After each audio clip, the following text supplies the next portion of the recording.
तो sir good evening to all of you. हाँ, अच्छा। तो माइक्रो इकोनॉमिक्स, इकोनॉमिक्स दो हिस्सों में बटा हुआ है sir. Two types of economics actually use होता है। बार बार बोलता हूँ, एक माइक्रो है, दूसरा मैक्रो है। सीए के सिलेबस में अभी दोनों है, ठीक है। बाकी लोगों के सिलेबस में माइक्रो मेनली है, मैक्रो थोड़ा थोड़ा टच किया है किसी किसी पार्ट में। तो micro as well as macro दोनों इकोनॉमिक्स से जरूरी होता है सर। ऐसा नहीं कि बस एक जानने से चलेगा, ऐसा नहीं है। Micro is like a pillar and macro is like a building. बिना पिलर का बिल्डिंग खड़ा हो सकता है क्या? नहीं ना। बस ये याद रखो सर। तो माइक्रो इकोनॉमिक्स में हम लोग लास्ट दिन एकदम इंट्रोडक्शन लेवल में बातचीत करना स्टार्ट किए थे। और इंटरेस्टिंगली इंट्रोडक्शन लेवल में जो बात हो रहा था, मेरे नोट्स में ही मैं बात कर रहा था।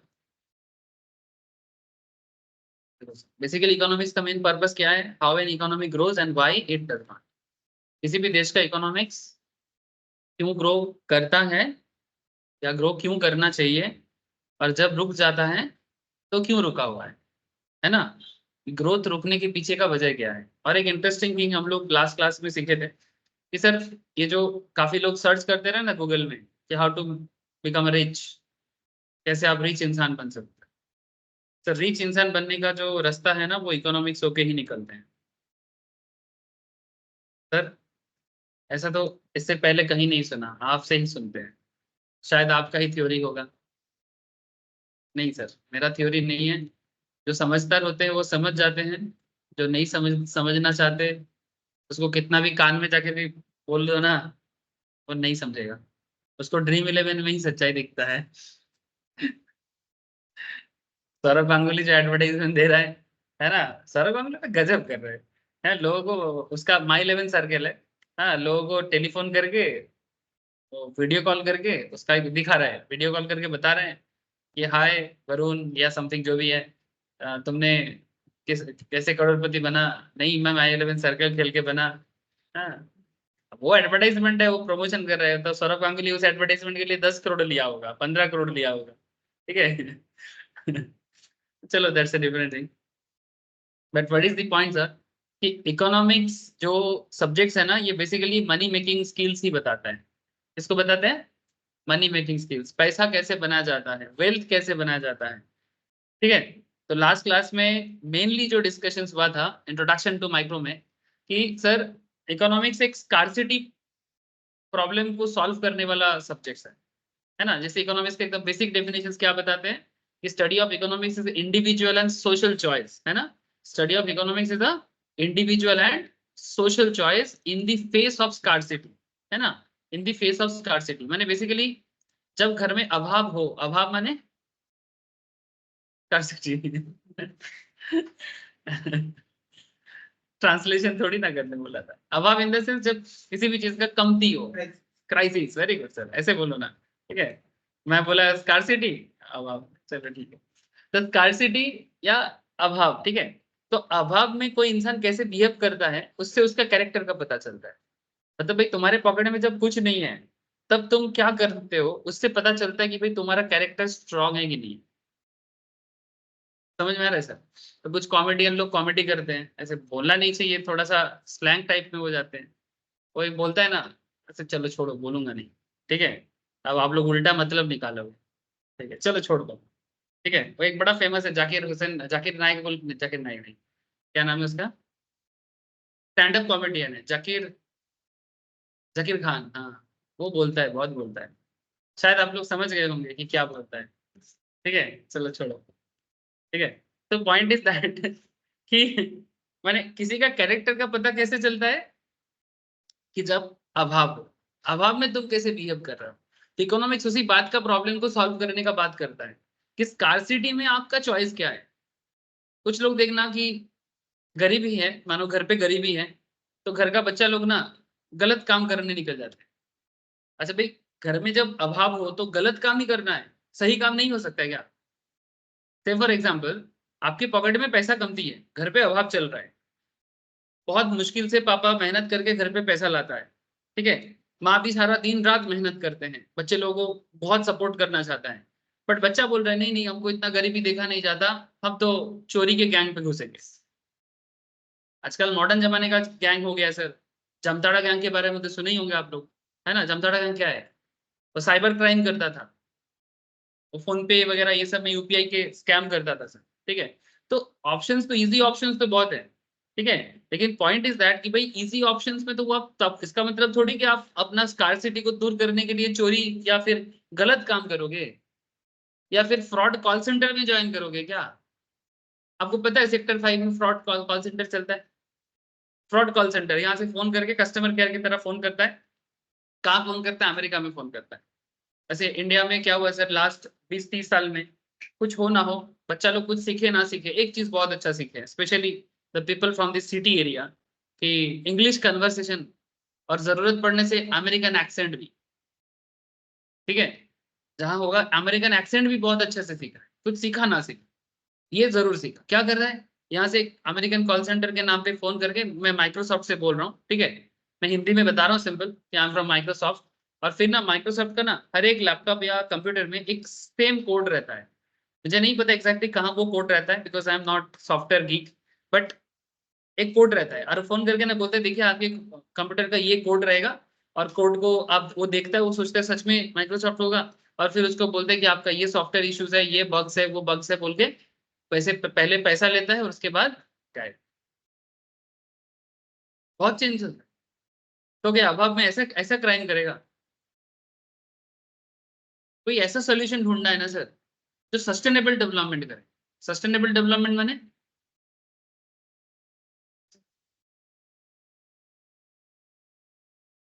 Very good sir, sustainable development in the sense जो करंट जनरेशन को भी बेनिफिट दे, और आने वाले जनरेशन को भी बेनिफिट दे। मैंने इसको मैं हिंदी में ना थोड़ा सा कविता स्टाइल में एक बना के रखा, मैंने दिमाग में आता है, आप लोग जानते हो माथा उल्टा चलता है मेरा। डेवलपमेंट एक बार आवे, कभी ना जावे। सॉलिड है ना? डेवलपमेंट एक बार आवे, कभी ना जावे। सर मैं टपोरी स्टाइल, क्या मेरे को ना प्योर बंगाली स्टाइल भी आता है। जैसे बाঙाली भद्र लोग होता तो कैसे जवाब देते। ओ, सुकांत भट्टाचार्य बोल के ना एक बड़ा फेमस पोइट है, आप लोगों को जानते नहीं हो, उनको जानते हो? सुकांत भट्टाचार्य को जानते हो? घर पे कम्युनिस्ट कोई करता है, बुद्धदेव भट्टाचार्य का चाचा है। कम्युनिस्ट जो सीएम था हमारे बंगाल का, बुद्धदेव भट्टाचार्य, बुद्धदेव भट्टाचार्य का अंकल हुआ करता था। कौन? सुकांत भट्टाचार्य, ठीक है, द ग्रेट पोइट माना जाता है उनको। तो बेसिकली उनका वो बेसिकली ऐसे उनका इमेज तुमको दिखेगा ऐसा करके होता है, ठीक है। सुकांत भट्टाचार्य, तो उसको भावुक कवि कहा जाता है, मैंने बहुत सोचने वाला कवि माना जाता है। तो उसका एक लाइन है, ठीक है, तो उसका लाइन ऐसा है कि बंगाली बोलता है, ठीक है, क्योंकि इट्स प्योर बंगाली, ठीक है। এই পৃথিবীকে এই শিশুর বাসযোগ্য করে যাব আমি, নবজাতকের কাছে এ আমার দৃঢ় অঙ্গীকার। Try to understand, it's pure Bengali. शायद नॉन बंगाली लोग बिल्कुल नहीं समझ पाएगा, मैं हिंदी कर देता हूँ, कोई दिक्कत है। তারা বাংলাটাই বুঝতে পারলি না। বাহ, হাই বাঙালি হাই, তুমি আর বাঙালি নাই, তোমার চলন বলন কথার ধরন আগের মতन নাই, তুমি আর বাঙালি নাই। मतलब बांगाली को बांग्ला भी नहीं समझ में आता है। डोंट वरी सर, मैं तो ऐसे ही बात करता हूँ। তো বেসিক্যালি এই পৃথিবীকে এই শিশুর বাসযোগ্য করে যাব আমি, নবজাতকের কাছে এ আমার দৃঢ় অঙ্গীকার। मैं कोई लिटरेचर क्लास नहीं करा रहा हूँ, सुनने में लगता है, लेकिन बात को समझो क्या बोलना चाहता है पोएट। पोएट बोलते चाहता है कि ये जो पृथ्वी है, ये धरित्री है, माँ है, भगवान है, जो भी है हमारा आर्ट है बाबा, अब इसमें हम लोग अगर सिर्फ इसको कंज्यूम करते जाएंगे, मानो कि पानी है तो लूटते जाओ, गंगा मैया है तो उसको खराब करते जाओ, जहां देखो घर बना लो, जहां देखो जंगल काट लो, हर चीज को खत्म कर लो, पूरा नेचुरल रिसोर्सेज को कंप्लीट तरीके से, जहां देखो जंगल काट के साफ करके तुम्हारा 10 मंजिला घर बना लो, ठीक है, टाइल्स में भर दो। खाने के टाइम पे क्या खाओगे? पत्थर कंकड़। सब्जी उगाने के लिए जगह चाहिए कि नहीं चाहिए? जैसे ये जो इंटायर नॉर्थ 24 परगना या न्यू टाउन साइड, ये जो इतना बड़ा न्यू टाउन बना है, इसमें जितना जगह था बनाने लायक वो तो है ही, ज्यादातर तो एनक्रोचमेंट हुआ है। एनक्रोचमेंट इन द सेंस पानी वाला जमीन को भर के उसके ऊपर बिल्डिंग बनाया गया है। Sir what is the point? Point is that come से कम नेचुरलिटी को तो छोड़ो। तो वो क्या बोलता है पोएट कि এই পৃথিবীকে শিশুর বাসযোগ্য করে যাব আমি নবজাতকের কাছে। নবজাতক मतलब न्यू बॉर्न बेबी, ठीक है। नवजातकेर काछे यहाँ मत दृढ़ अंगीकार, मतलब ऐसा नहीं है। दृढ़ अंगीकार मतलब मेरा, मैं वचनबद्ध हूँ। वचनबद्ध इन द सेंस प्रॉमिस्ड। ठीक है, मैं प्रॉमिस कर रहा हूँ अपने अगले जनरेशन को कि कम से कम इस करंट सिचुएशंस को इतना सुंदर बना के जाओ, कम से कम मेरा अगला पीढ़ी या नेक्स्ट जनरेशन आके इस पृथ्वी, जो बात तूने कहा, ये डेवलपमेंट सिर्फ करंट जनरेशन के लिए नहीं, नेक्स्ट जनरेशन के लिए भी होना चाहिए। I hope you understand. तो इकोनॉमिक्स का मतलब सिर्फ आज का सोल्यूशन नहीं, इकोनॉमिक्स कल के बारे में भी बात करता है, परसों के बारे में भी बात करता है। समझ में आ रहा है सर? ऐसा नहीं कि अभी मानो कि हम लोग को जॉब चाहिए बोलते, जैसे ममता दीदी का एक प्रॉब्लम बता रहा हूँ मैं। ऐसे not, I am not against दीदी, ठीक है, बस मैं उनका पॉलिसी के अगेंस्ट में हूँ। ठीक है, मुझे दीदी से कोई प्रॉब्लम नहीं है। ठीक है, ऑनरेबल चीफ मिनिस्टर है करेंटली, उसका रेस्पेक्ट तो है सर, पद का रेस्पेक्ट तो रहेगा ना। तो दीदी का जैसे कि पश्चिम बंगाल में वो क्या किया, जॉब क्रिएट करने में नाकाम है, न्यू वेल्थ क्रिएट करने में फेलियर है, बट एक चीज कर रहा है लोगों को शॉर्ट टर्म एक बेनिफिट दे रहा है। क्या कर रहे हैं? पैसा दे रहा है ना, स्टूडेंट को पैसा दे रहा है, घर में औरत को पैसा दे रहा है। सर ये जो इतना पैसा, सर एक एक जन को, किसी को 10,000 मिल रहा है, किसी को 12,000, किसी को मंथली बेसिस में 500। I am not against the policy, but I am against the economical policy. मुझे पॉलिटिक्स से कोई प्रॉब्लम नहीं है, जो करना है करो अपने वोट बैंक के लिए, वो भी एक इकोनॉमिक्स है। बट पॉइंट इज कि तुम फार्दर डेवलपमेंट के लिए क्या कर रहे हो? लाखों करोड़ों का खर्चा तुम सिर्फ ऐसे पानी की तरह बहा रहे हो सर। तो फिर फर्दर हमारे जनरेशन का, जो अपकमिंग जनरेशन है, इनका क्या होगा? मानो कि कल फिर से ममता दीदी आए या फिर कोई न्यू गवर्नमेंट आए, उनको कहाँ से पैसा मिलेगा स्टेट को चलाने के लिए? कहाँ से मिलता है? जितना पैसा आ रहा है उस पर क्या करना चाहिए? रिसोर्स क्रिएट करना चाहिए ना। तो रिसोर्स क्रिएट करने के बजाय ये कर क्या रहा है? जितना रिसोर्सेज उसको सिर्फ डिस्ट्रीब्यूट कर रहा है। अच्छा, 500 टका, 1,000 टका जो तुम इस लोगों को दे रहा है, क्या उससे कोई नया चीज बन सकता है क्या? बिजनेस करने के लिए कुछ फैसिलिटीज, कोई इंफ्रास्ट्रक्चर, एनीथिंग, जहां से थोड़ा बहुत भी अर्निंग हो सके? क्या लग रहा है, कुछ भी ऐसा हो रहा है क्या? सिर्फ पैसा खर्चा के लिए जा रहा है। हाँ, पर्सनल लेवल में वो बस एक उन्हें डिस्पोजेबल इनकम की तरह सिर्फ खर्चा होगा और कुछ नहीं। इंटरनेट का बिल होगा, या सजने धजने का मंथली कॉस्मेटिक का खर्चा उठेगा जिसका जैसा है, या फिर किटी पार्टी का पैसा, नथिंग मोर देन दैट। अब कोई बोलेगा सर इस पैसे से भी तो इकोनॉमी में पैसा जाएगा, फिर वो भी तो रोटेट होगा। हाँ चलो, वो थोड़ा बहुत तो हो ही जाएगा ना, कुछ तो होगा, कुछ तो होगा। चलो मैंने 500 टका ममता दीदी हमको दिया, मैं 500 टका जाके रेग रोल दुकान में रोल खाया, मुगलाई खाया। हाँ, वो भी एक सर्कुलेशन है, ये भी सर्कुलेशन है, it's not bad, but is this a permanent solution? आप बात समझ में आ रहा है सर बात? तो वही बात देखो, इकोनॉमिक्स एकदम क्लियर कट बोलता है। General definition of the study of economics is individual and social choice in the face of scarcity. दीदी को आप कभी भी पूछो कि दीदी हमारे स्टेट में ये करना है वो करना है, नहीं नहीं अभी नहीं कर सकते, सेंट्रल सारा पैसा अटक के रखा है। देखना, उसके पास एक ही बात है कि जब भी पैसा मांगता है कोई, नहीं सेंट्रल गवर्नमेंट पैसा नहीं दे रहा है, जीएसटी का पैसा बाकी है, हमारे एनर्जी का पैसा बाकी है। एनर्जी माने national rural employment guarantee act बोल के सेंट्रल गवर्नमेंट का एक प्लान होता है, जिसके तहत हर किसी को 100 डेज एवरी ईयर काम मिलता है। उसमें 200-300 टका करके डेली मजदूरी मिलता है, गांव साइड में ज्यादा चलता है। ठीक है, अब उनका पैसा रुका हुआ था बंगाल का, क्यों? क्योंकि वो जो पैसा सेंट्रल गवर्नमेंट से आया था उसमें कुछ प्रॉब्लम देखा था, तो सेंट्रल गवर्नमेंट पैसा रोक के रखा था। लेकिन अभी रिसेंटली सुप्रीम कोर्ट ऑर्डर भी दिया और सेंट्रल गवर्नमेंट ही उसको रिलीज किया। अब जाके आई थिंक मार्च के स्टार्टिंग में सभी लोगों का जितना पेंडिंग था सब पैसा उनको मिला। ठीक है ना, पॉइंट आप समझ में आ रहा है ना कि स्कार्सिटी, जब अभाव चल रहा है समाज में, जब अभाव चल रहा है स्टेट में, तो उस पर्टिकुलर पॉइंट पे इकोनॉमिक्स कर क्या रहा है? इकोनॉमिक्स मैंने सोसाइटी, स्टेट, कंट्री, इंडिविजुअल कर क्या रहे हो भाई? अच्छा, क्या सबके घर में एकदम बहुत पैसा है? सबके घर में थोड़ा बहुत अभाव है ना, देखो, किसी का में भी हो सकता है, किसी के घर में खाने का अभाव किसी को नहीं है, बट कहीं ना कहीं एक बेटर लाइफस्टाइल, एक बेटर लिविंग, कुछ ना कुछ तो हर किसी के घर में है। मेरा भी अपना कुछ अभाव है, ऐसा थोड़ी है नहीं मेरा कोई अभाव नहीं है, मैं ऐसे वैसे ही चिल्ला रहा हूँ, हर किसी का है ऐसा। तो उस अभाव में, उस अभाव में आप कर क्या रहे हो? ये जो प्रॉब्लम है ना, ये एक साइकोलॉजिकल कॉन्सेप्ट है, इसको बोलते हैं कंज्यूमर बिहेवियर। क्या बोलते हैं सर इसको? Consumer behaviour. इसका और एक नाम भी है बिहेवियरल साइंस। क्या नाम है सर? बिहेवियरल, क्या हो गया?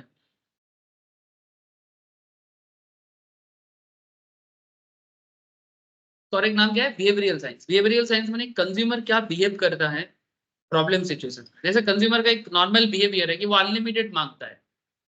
अनलिमिटेड मांगने का मतलब क्या है? वेरी गुड सर, सेटिस्फाइड नहीं है, जितना दे दो कम पड़ जाए। स्कार्स रिसोर्स, और अभाव हमेशा रहता है घर पे। अभाव हमेशा है। मैंने, जैसे मैं बोला था ना आप लोगों को लास्ट क्लास में कि अंबानी को भी पूछो, है ना, वो भी बोलेगा बेटा अभी शादी में बहुत खर्चा हुआ है, कुछ मांगेगा तो थोड़ा रुक जा। I hope you understand. उसका उसके जैसा है, हमारे हमारे जैसा है, अभाव तो होगा। ये सब बात लास्ट क्लास में भी हुआ था, आज फिर से हो गया। ऐसे मैं करता रहता हूँ, कॉमन बात रेगुलर चलता है। लास्ट क्लास में जो मेन मेन बात हुआ था वो हुआ था डिफरेंट इकोनॉमिस्ट का डेफिनेशंस, कि इकोनॉमिक्स के बारे में अलग अलग इकोनॉमिस्ट क्या सोचता है। एग्जाम में भी पूछते हैं सर, इकोनॉमिस्ट का बानी, ठीक है, कि कौन बानी इन द सेंस कि कौन क्या बोला है, हाँ, स्लोगन्स की तरह, ठीक है।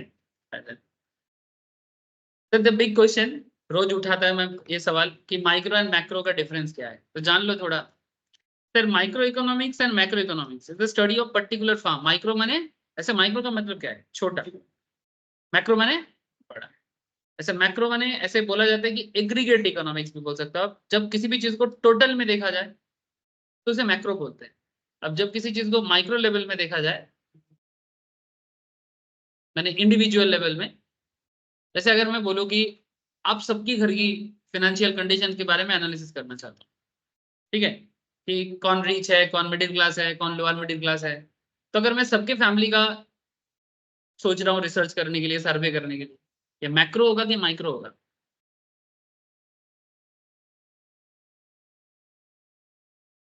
सर यहाँ पर मैं सारे स्टूडेंट के घर का फाइनेंशियल कंडीशन चेक करना चाहता हूँ, तो जब मैं बात कर रहा हूँ सारे के सारे, तो एग्रीगेट में बात कर रहा हूँ, ठीक है, तो वो क्या हो जाएगा? मैक्रो। Very good. लेकिन अगर मैं बोलूँ कि मुझे सिर्फ रूपंकर की फैमिली के बारे में जानना है, micro, ठीक है, तो जब तुम इंडिविजुअल लेवल में सोच रहे हो, है ना, जैसे किसी एक कंपनी के फाइनेंशियल कंडीशंस या एक एक बिजनेस के बारे में रिसर्च करना, माइक्रो। इवन इसके बारे में एक बहुत इंटरेस्टिंग एग्जांपल मैं यूज करता हूँ कि सपोज, एग्जांपल बहुत फेमस है, सपोज व्हाट्सएप बंद हो गया है या फेसबुक बंद हो गया है, तो ये मैक्रो प्रॉब्लम है कि माइक्रो प्रॉब्लम है? क्यों माइक्रो?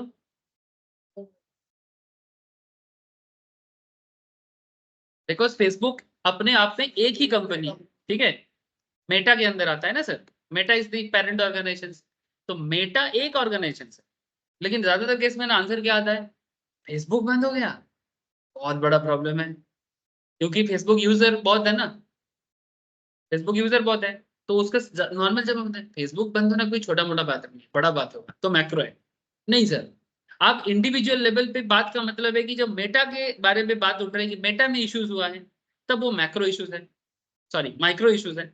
अगर जब क्वेश्चन ऐसा होता, it's not about Meta, it's about entire social work networking sites, जिसमें व्हाट्सएप, फेसबुक, ट्विटर जितना सारा है, और भी स्नैपचैट जितना सारा होता है, इंस्टा, अगर सारे सोशल साइट्स के बारे में बात हो, तो उसमें हम लोग बोल सकते हैं कि it's a macro problem, it's not a micro.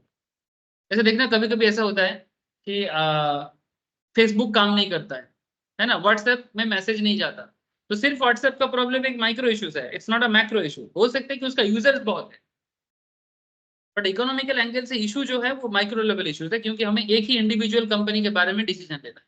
अगर ऐसा हुआ कि नहीं एंटायर सोशल नेटवर्किंग साइट ही काम नहीं कर रहा है, तो in that case that is not a micro issue, it's a macro issue, ठीक है, हो जाए अच्छा। तो अब यही बात यहाँ पर थोड़ा सा स्टाइल से बोला है, ऑर्गेनाइज तरीके से क्या बोला है कि sir micro economics is study of particular firm, particular house hold, already मैं बोल दिया है ना। Individual price, individual price in the sense, अगर मार्केट में निकल के किसी एक कंपनी के प्रोडक्ट के बारे में, उसका प्राइस के बारे में सोच रहे हैं। ठीक है, से फॉर एग्जांपल मैं बाजार जा रहा हूँ और बाजार जाके सिर्फ टोमेटो का दाम पूछ रहा हूँ। किसका? टोमेटो। ठीक है, ये टोमेटो का दाम को लेके मैं बड़ा कंसर्न हूँ। ठीक है, ऐसे मैं तो ज्यादा नहीं होता, बट सुना है कि पाकिस्तानी लोग बड़ा कंसर्न। पाकिस्तानी लोग, क्योंकि उनके जितना भी डिशेस बनता है वो हर चीज में उनका टमाटो बड़ा पॉपुलर एक यूज है। ठीक है, तो टोमेटो अगर महंगा हो जाता है पाकिस्तान में ना, तो ऐसे भी बोला जाता है कि पाकिस्तान की शायद सरकार गिर जाएगा। ऐसे एक जमाने में इंडिया में भी होता था।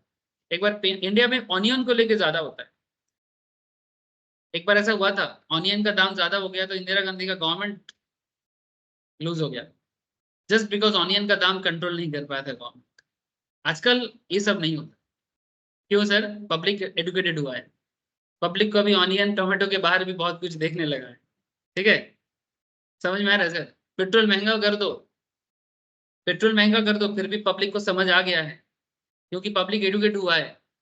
पहले जैसे पेट्रोल का दाम बढ़ने से, पेट्रोल का दाम बढ़ना अच्छा है कि बुरा है पब्लिक के लिए? बुरा है ना? अब ऐसे तो दाम रिसेंटली कम किया है सरकार ने, है ना? 106 समथिंग चल रहा था, अभी 102 में चला आया कोलकाता में। दिल्ली में तो 95 94 में आ गया, बिलो 100। कितना दिन बाद बिलो 100 पेट्रोल का दाम? हाँ, हर चीज का रेट कोलकाता में ज्यादा नहीं है। जैसे अगर तुम पेट्रोल का रेट बॉम्बे के सबसे ज्यादा है बॉम्बे में। ठीक है, ऐसा नहीं है सर। एक्चुअली ये क्या रीजन काम करता है जानते हो? कि पेट्रोल का रेट दिल्ली में एक, पेट्रोल का रेट कोलकाता में एक, मुंबई में दूसरा, चेन्नई में दूसरा, ऐसा क्यों होता है? किसी को पता है? गवर्नमेंट टैक्स की वजह से। अरे वाह, स्टेट सही टैक्स आंसर मुझे, अलग और सही आंसर सेंट्रल मुझे टैक्स मिल गया अलग। है। नहीं सर, सही आंसर मुझे मिल गया है। सही आंसर साहिल ने दिया है, वेरी गुड सर। कि जिस स्टेट में ये पेट्रोल डीजल का रेट चल रहा है,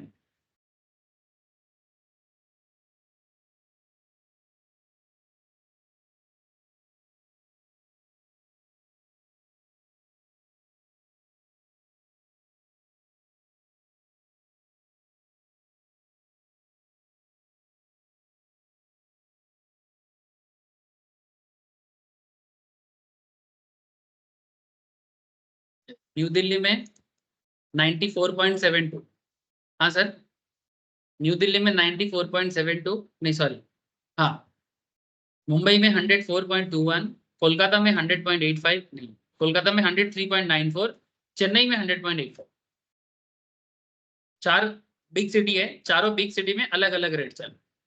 जो साहिल ने जो जवाब दिया एकदम टू दी पॉइंट, बोलो आप।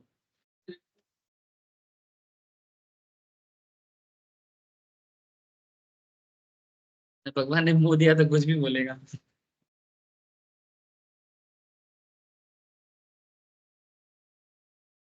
कोलकाता कोलकाता कोलकाता में गाड़ी कम चलता है, दिल्ली में कम चलता है। यानी कम चलने में दाम कम होगा, ज्यादा चलने में दाम ज्यादा होगा, ऐसा है? मैंने ऐसा इकोनॉमिक्स का नॉलेज। ठीक है, तुमको तो मलाला यूसुफजई को मिला था ना, नोबेल। हाँ, मैं एक काम करता हूँ, मैं नोबेल कमेटी को भेजता हूँ तुम्हारा नाम, कि भाई हमारे पश्चिम बंगाल में एक है रूपंकर देव बोल के, इनका नाम नॉमिनेशन पे लिया जाए। Great economic theory, why petrol price is lesser in Delhi and why higher in Mumbai and Kolkata? Because there is less car and then because there is a more car. बोलो ममता दीदी को बोलो। हाँ, तुमको economic मंत्री बना देगा, joke से पर। ठीक है, सुनो सर, गवर्नमेंट का पेट्रोल डीजल में ना जीएसटी नहीं लगता है, पता है आप लोगों को? इसमें जीएसटी नहीं है। पेट्रोल डीजल जीएसटी परव्यू के बाहर है।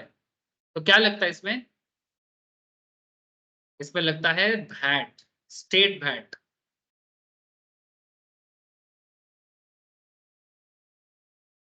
सर वैट हटा चला गया सर, लेकिन पेट्रोल में, दारू में अभी भी स्टेट वैट है। केजरीवाल को जेल क्यों गया? केजरीवाल जेल में है ना, अरेस्ट किया गया ना केजरीवाल को। केजरीवाल कौन? दिल्ली का सीएम रे बाबा।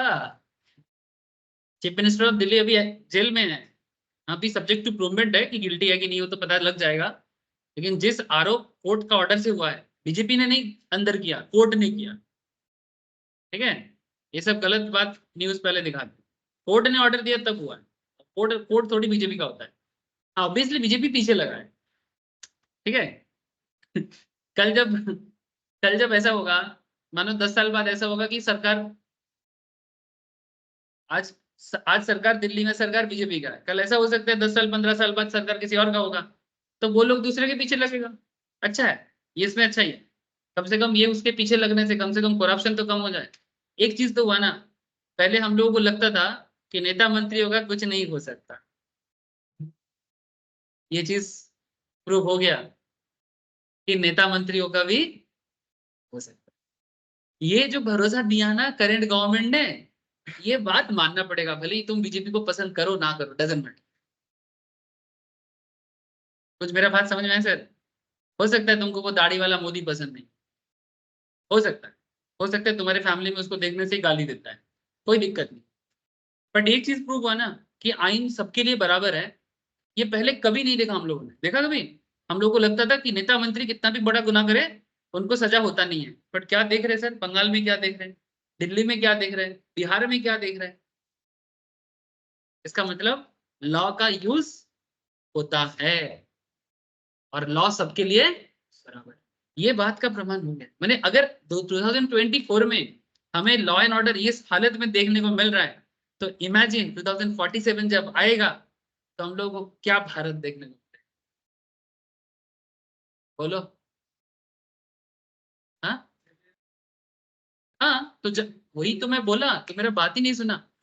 आज बीजेपी गवर्नमेंट में है, कल्चर तो देखो, कल्चर तो बदला। आज बीजेपी है तो बीजेपी कांग्रेस को जेल में डालेगा, ममता दीदी के सरकार के लोगों को जेल में डालेगा। तो कल जब वो लोग सत्ता में आएगा, अरे भाई डेमोक्रेसी है, आज हम लोग बीजेपी को वोट दे रहे तो बीजेपी आ रहा है, कल किसी और को वोट देंगे तो वो आ जाएगा।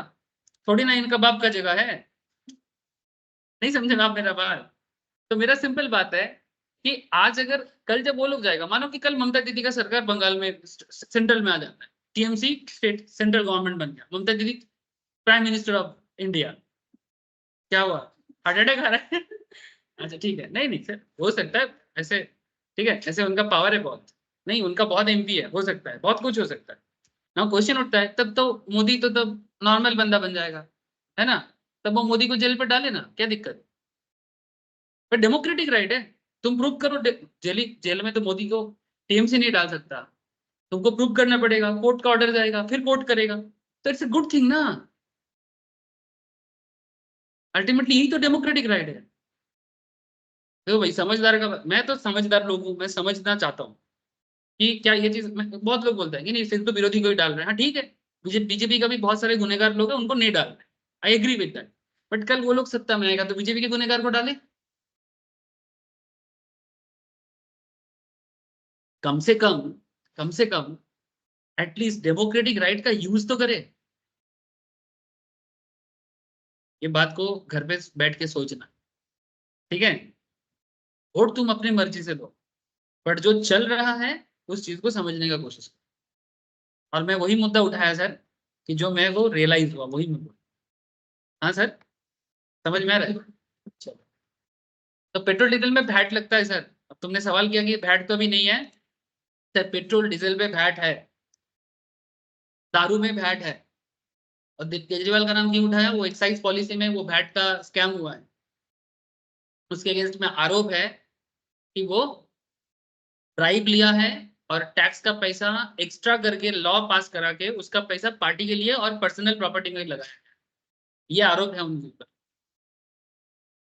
ठीक है, अब अगर वो आरोप को झूठला सका तो उसको बाइज्जत बरी होगा, और जो भी ऑफिसर उनको इस तरह का प्रॉब्लम किया है उनको जेल हो जाएगा, क्योंकि किसी नॉर्मल लोगों पे नहीं किया है। जर्मन, दिल्ली के सीएम है, the government of German, the government of USA, bar bar India को चेतावनी दिया है कि भाई तुम किसी अरे गहरे को नहीं किया, तुम दिल्ली का चीफ मिनिस्टर को जेल में डाला। डेमोक्रेटिक जो लॉ एंड ऑर्डर है प्रॉपरली फॉलो होना चाहिए। कोई पॉलिटिकल सत्ता पे इस चीज को मैंने नहीं देखना चाहिए। यूएस बार बार बोला है और यूएस भी बहुत अच्छे से देख रहा है इस चीज को। अगर केजरीवाल के साथ किसी भी तरह का खराब चीज होता है, मैंने जस्ट बिकॉज वो ओपोनेंट है, अगर इस तरह का कारण होता है तो ये बात वर्ल्ड के सामने भी कोई अच्छा मैसेज नहीं जाएगा। जर्मन भी बोला है। समझ रहे हो बात मेरा? एकदम क्लियर कट सिस्टम फॉलो होना चाहिए, जैसे एक आम नागरिक का होता है। ये दुनिया भी देख रहा है। अगर उनको पता चला ना कि प्रॉब्लम हो रहा है, तो फिर शायद इंडिया का इंटरनेशनली जो नाम हो रहा है वो नाम मुश्किल में आ जाएगा। तो अलग अलग स्टेट का जीएसटी, आप सॉरी वैट रेट अलग होता है। जैसे अगर किसी चीज में पश्चिम बंगाल 30% वैट लगाता है, हो सकता है दिल्ली 35% लगा सकता है। ठीक है, चेन्नई उसमें 28% या 26% भी लगा सकता है। Just because of VAT rate अलग होता है, तब जाके पेट्रोल डीजल का रेट भी चेंज हो जाता है। ठीक है सर, किसी किसी चीज में ये स्टेट वैट या स्टेट टैक्स भी बोल सकते हो आप, वो अभी भी है। ठीक है, जिसमें कि पेट्रोल है, दारू है, माने वाइन, या क्या बोलते हैं इसको बांग्ला में, क्या बोलते हैं हम लोग, मौत इसको बोलते हैं। इसको स्टार्ट में तो देखो, मौत बोलने से गंदा आवाज होता है, दारू बोलने से भी खराब सुन रहे हैं। लेकिन इसको देखो, मैं इंग्लिश बोलूंगा, दूध का धुला बन जाएगा। इंग्लिश में क्या बोलते हैं जानते हो? हाँ, alcohol, liquor for human consumption. Liquor for human consumption, देखो इसमें कोई बुरी बात ही नहीं है। दिक्कत तो नहीं, दारू बोला, मौत बोला, खराब sound. Liquor for human consumption बोला।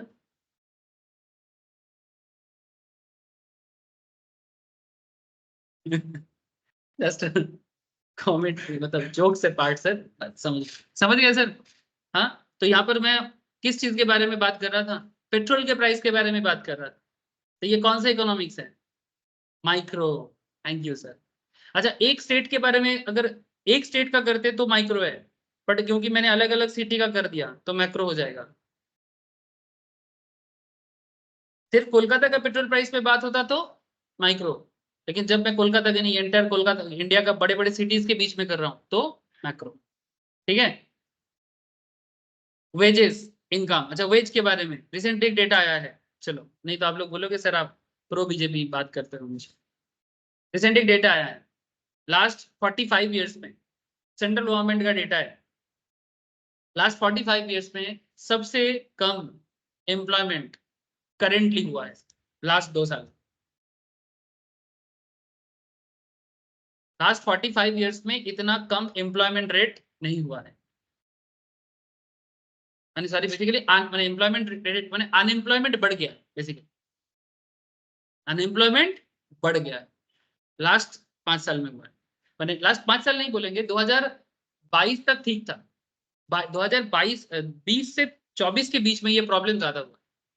तो ये भी रिसेंट गवर्नमेंट को ही जाता है। अगर क्रेडिट दे सकते हैं तो नेगेटिविटी भी तो देना पड़ेगा भाई। समझ में आ रहा है सर? तो ये विरोधी के लिए एक अच्छा बात है, इस पॉइंट को उठाओ। वैसे राहुल उठा रहे हैं, बट राहुल का एक प्रॉब्लम ये है कि वो बात को रख नहीं पाता।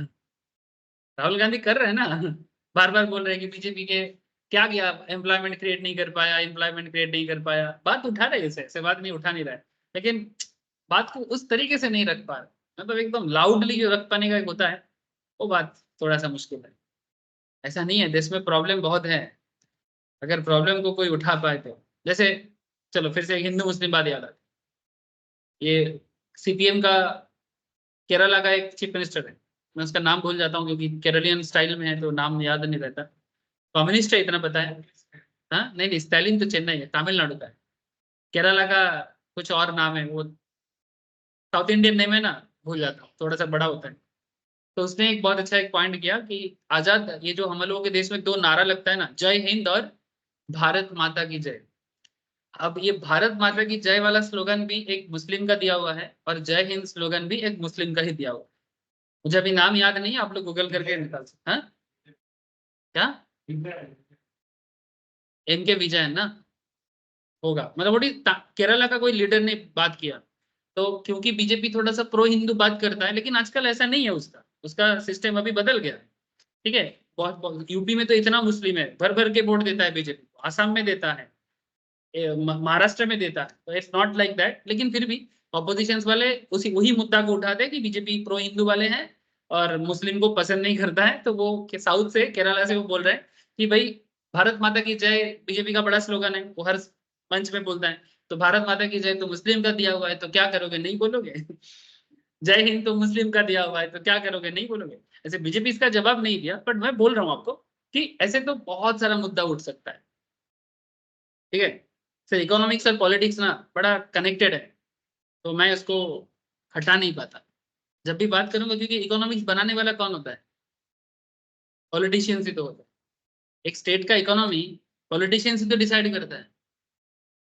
पॉलिटिक्स से ही तो डिपेंड करता है ना स्टेट का इकोनॉमी का रुख किधर जाएगा, अच्छा होगा कि बुरा होगा।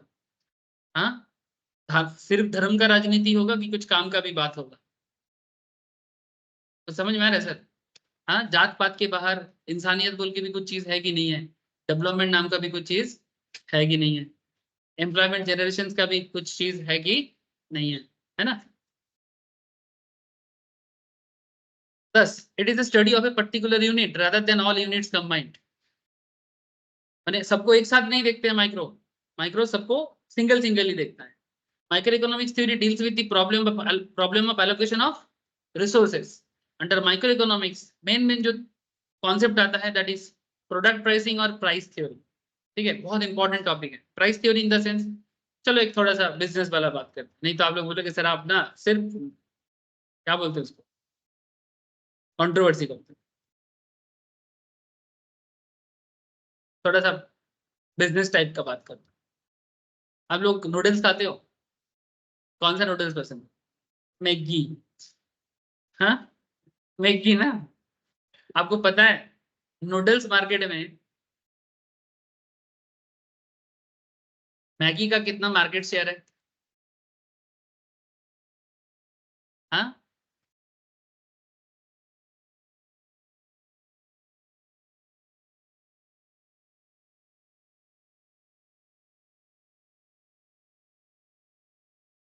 अप्रोक्स 60% तो होगा मेरे हिसाब से। हाँ, 60%, और ज्यादा था, और ज्यादा था। 67% था, थोड़ा सा गिरा है। Maggi has over 60% market share in packaged noodles market in India in 2022, and Maggi contributed 32.2% to Nestle's domestic sales. माने इंडिया में नेस्ले बोल के जो कंपनी चलता है उसका टोटल जो बिजनेस होता है नेस्ले का, उसमें 32% पैसा मैगी बेच के आता है। एक काम करो, हो सके तो टक्कर दे के दिखाओ। आजकल मैगी का क्वालिटी मेरे को अच्छा नहीं लग रहा है, कुछ बेकार कर दिया है, उसका मसाला का टेस्ट बेकार हो गया। चेंज करो, चेंज करो, कुछ नूडल्स कंपनी कौन बनाएगा, कोई बनाओ ना। हाँ, ये पी भी उतना अच्छा नहीं है मेरे को, फिर भी वो एक टॉपरा में वो बच्चा लोगों की तरह लगता है। अच्छा है, तुम अभी बच्चे हो। मेरे को एक वो आया है, वो ये रणवीर सिंह ऐड देता है एक व्हाइट कलर का, क्या सीजवान सीजवान करता है, चिंग ना। वो फिर भी थोड़ा सा टेस्ट ठीक लग रहा है, बट नॉट बहुत अच्छा। बट एक आया था कोलकाता बेस्ड, एक कंपनी था, ये अपना चाइना मार्केट का, कोलकाता का जो चाइना बाजार है ना, वहाँ का एक कंपनी है। अभी मैं रिसेंटली उसका मार्केट देख नहीं पा रहा हूँ, वाई आई बोल के company, Y Y, green green colour का पैकेट होता है। ठीक है, वो कंपेरेटिवली अच्छा है, वो लोकल था, कोलकाता का था। ठीक है, पतंजलि अच्छा है, पतंजलि का नूडल्स अच्छा है, मेरे को खराब नहीं लगता पतंजलि का, स्पेशली उसका जो वो आटा वाला होता है ना, पतंजलि का आटा वाला मेरे को पसंद है। नॉर्मल वाला उतना अच्छा नहीं लगता, आटा वाला पसंद है। चलो दैट्स अ डिफरेंट थिंग। बस मैं आपको ये बताना चाहता हूँ कि नूडल्स मार्केट में जगह अभी भी है, कोई चाहे तो बना सकता है। हो सके तो एक काम करो, कुछ दिन जाके सिक्किम में रह के आओ, दार्जिलिंग में, वहां पर नूडल्स फैक्ट्री भी है, कैसे नूडल्स बनता है देख के आओ। ठीक है, सीरियसली। नूडल्स, स्पगेटी, स्पगेटी जानते हो? हाँ, होममेड होता है स्पगेटी। ठीक है, स्पगेटी वो भी घर पे बनाया जाता है, वो स्पगेटी एक्चुअली बाद में एक तरह का नूडल्स में बना है। तो वो सब वहां पर फैक्ट्री है, मैं जाके देख के आया। हाँ, स्पगेटी, अरे वो नूडल्स को ही स्पगेटी बोलते हैं, आटा से बनता है। हाँ, वो इटालियन में स्पगेटी बोलते हैं। ठीक है, और स्पेशली वो आटा से बनता है, तो बहुत सारा फैक्ट्री में देखा, दार्जिलिंग साइड में, सिक्किम साइड। गजब का है, घर पे भी बना सकते हो आप, कुछ छोटा छोटा मशीन होता है उससे बन सकते, जो भी हो। पॉइंट इज मैगी का एक चीज देखो, मार्केट में इतना अच्छा शेयर है,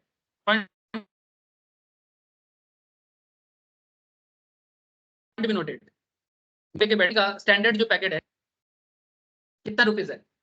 14। अच्छा सर, इतना बड़ा मार्केट शेयर है, अगर वो चाहे तो 14 का दाम को 24 भी कर सकता है, 20 भी कर सकता है। हर पैकेट में 6 टका अगर प्रॉफिट बढ़ा देता है, अच्छा ही तो है। मार्केट में तो मोनोपोली, ऑलमोस्ट मोनोपोली नहीं बोल सकते, but 60% in the Indian noodles market. हाँ वही मैं, फिर भी 60% मार्केट शेयर है नूडल्स जैसे चीजों में। नूडल्स मोटा, हाँ क्या, kind of, it's not monopoly, but फिर भी नूडल्स जैसे चीजों में 60% मैंने बहुत बड़ी बात। हाँ वही मैं बोल रहा हूँ, तो अगर वो चाहे तो अपना दाम 14 से 20 भी कर सकता है ना, लेकिन नहीं कर रहा है। क्यों? बिकॉज मार्केट में कंपटीशन भी है, और दाम अगर ज्यादा हो जाएगा शायद कुछ कस्टमर उसके हाथ से निकल जाए, और वो अपना वो कस्टमर रिटेंशन पॉलिसी को तोड़ना नहीं चाहता। तो इस चीज को डिसाइड करने के लिए उसको कॉस्टिंग भी करना पड़ रहा है, और वो एक मार्जिनल प्रॉफिट में, कॉस्टिंग बोल के सब्जेक्ट होता है सर, जो मैम के पास आप लोग करोगे, बहुत अच्छा सब्जेक्ट है, उसको अच्छे से पढ़ना, इंटरमीडिएट लेवल में होता है नॉर्मली, ठीक है, फाइनल में भी होता है। तो उसमें प्राइसिंग कैसे किया जाता है, कॉस्टिंग कैसे किया जाता है, आपको एक्चुअली समझ में आए, ठीक है। और यहाँ पर आपको मैं समझाने का कोशिश कर रहा हूँ कि प्राइसिंग कितना इंपॉर्टेंट,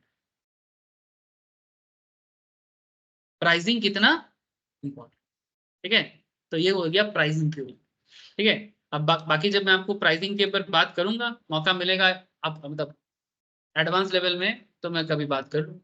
ये जो प्रोडक्ट प्राइसिंग है, प्राइस थ्योरी है, ये सब माइक्रो लेवल बातें हैं। कंज्यूमर बिहेवियर, कस्टमर का पसंद क्या है, ठीक है, इसके बारे में बात करना।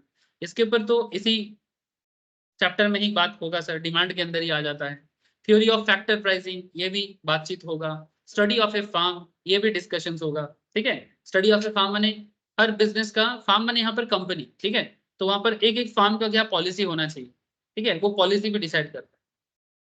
देखो सर, मैं आपको एक बात स्टार्टिंग में कहा था कि इकोनॉमिक्स एक्चुअली पैसा बनाने वाला सीक्रेट है। क्या मैं गलत बोलता हूँ? अब देखो, मैं जो भी बात कर रहा हूँ, वो अल्टीमेटली एक बिजनेस के सक्सेस के बारे में ही बात हो रहा है। तो जो बंदा अच्छा बिजनेस बना पाता है वही तो पैसा बना पाता है। पैसा कौन बनाता है? बिजनेसमैन बनाता है। तो पैसा कैसे बनता है, वो इकोनॉमिक्स में ही छुपा हुआ है। ये बात को जितना जल्दी लोग समझ जाए उतना अच्छा है सर। बाकी रास्ते में तुम ढूंढो how to make money, how to चल आंसर आपको, तुमको इकोनॉमिक्स में रिच बनने का यही सोल्यूशन है। समझे सर? अब आप लोग बोलोगे सर आप जबरदस्ती इकोनॉमिक्स को पढ़ने के लिए बोल रहे हो, वो आपकी इच्छा है सर, बट मैं सच्चा बोला सर, एकदम ट्रूथ बोला। So what is macroeconomics? Sir, macroeconomics is the theory of economics which studies overall average and aggregate of systems such as total production, total consumptions, माने कितना इकोनॉमी में प्रोडक्शन चलता है, कितना इकोनॉमिक से कंजम्पशन होता है, माने देश में लोग कितना, जरूरत कितना है, प्रोडक्शन लेवल कितना है, देश में कंजम्पशन पैटर्न कैसा है, क्या देश कंजम्पशन अच्छा कर लेता है? अगर देश का कंजम्पशन पैटर्न अच्छा नहीं होगा तो फिर प्रोडक्शन बेकार हो सकता है ना। वैसे अभी इंडिया में जो सबसे ज्यादा जरूरी चीज है, ऐसे तो इंडिया एक एक्सपोर्ट और इंपोर्ट के अंदर इंडिया का इकोनॉमी किस पे ज्यादा चलता है, यानी एक्सपोर्ट ज्यादा करता है इंडिया की, इंपोर्ट ज्यादा करता है? कितना डिफरेंस है पता है? अप्रोक्स 122 बिलियन का डिफिसिट है, 122 बिलियन का। मैं आपको ओरिजिनल डेटा दिखा देता हूँ थोड़ा सा।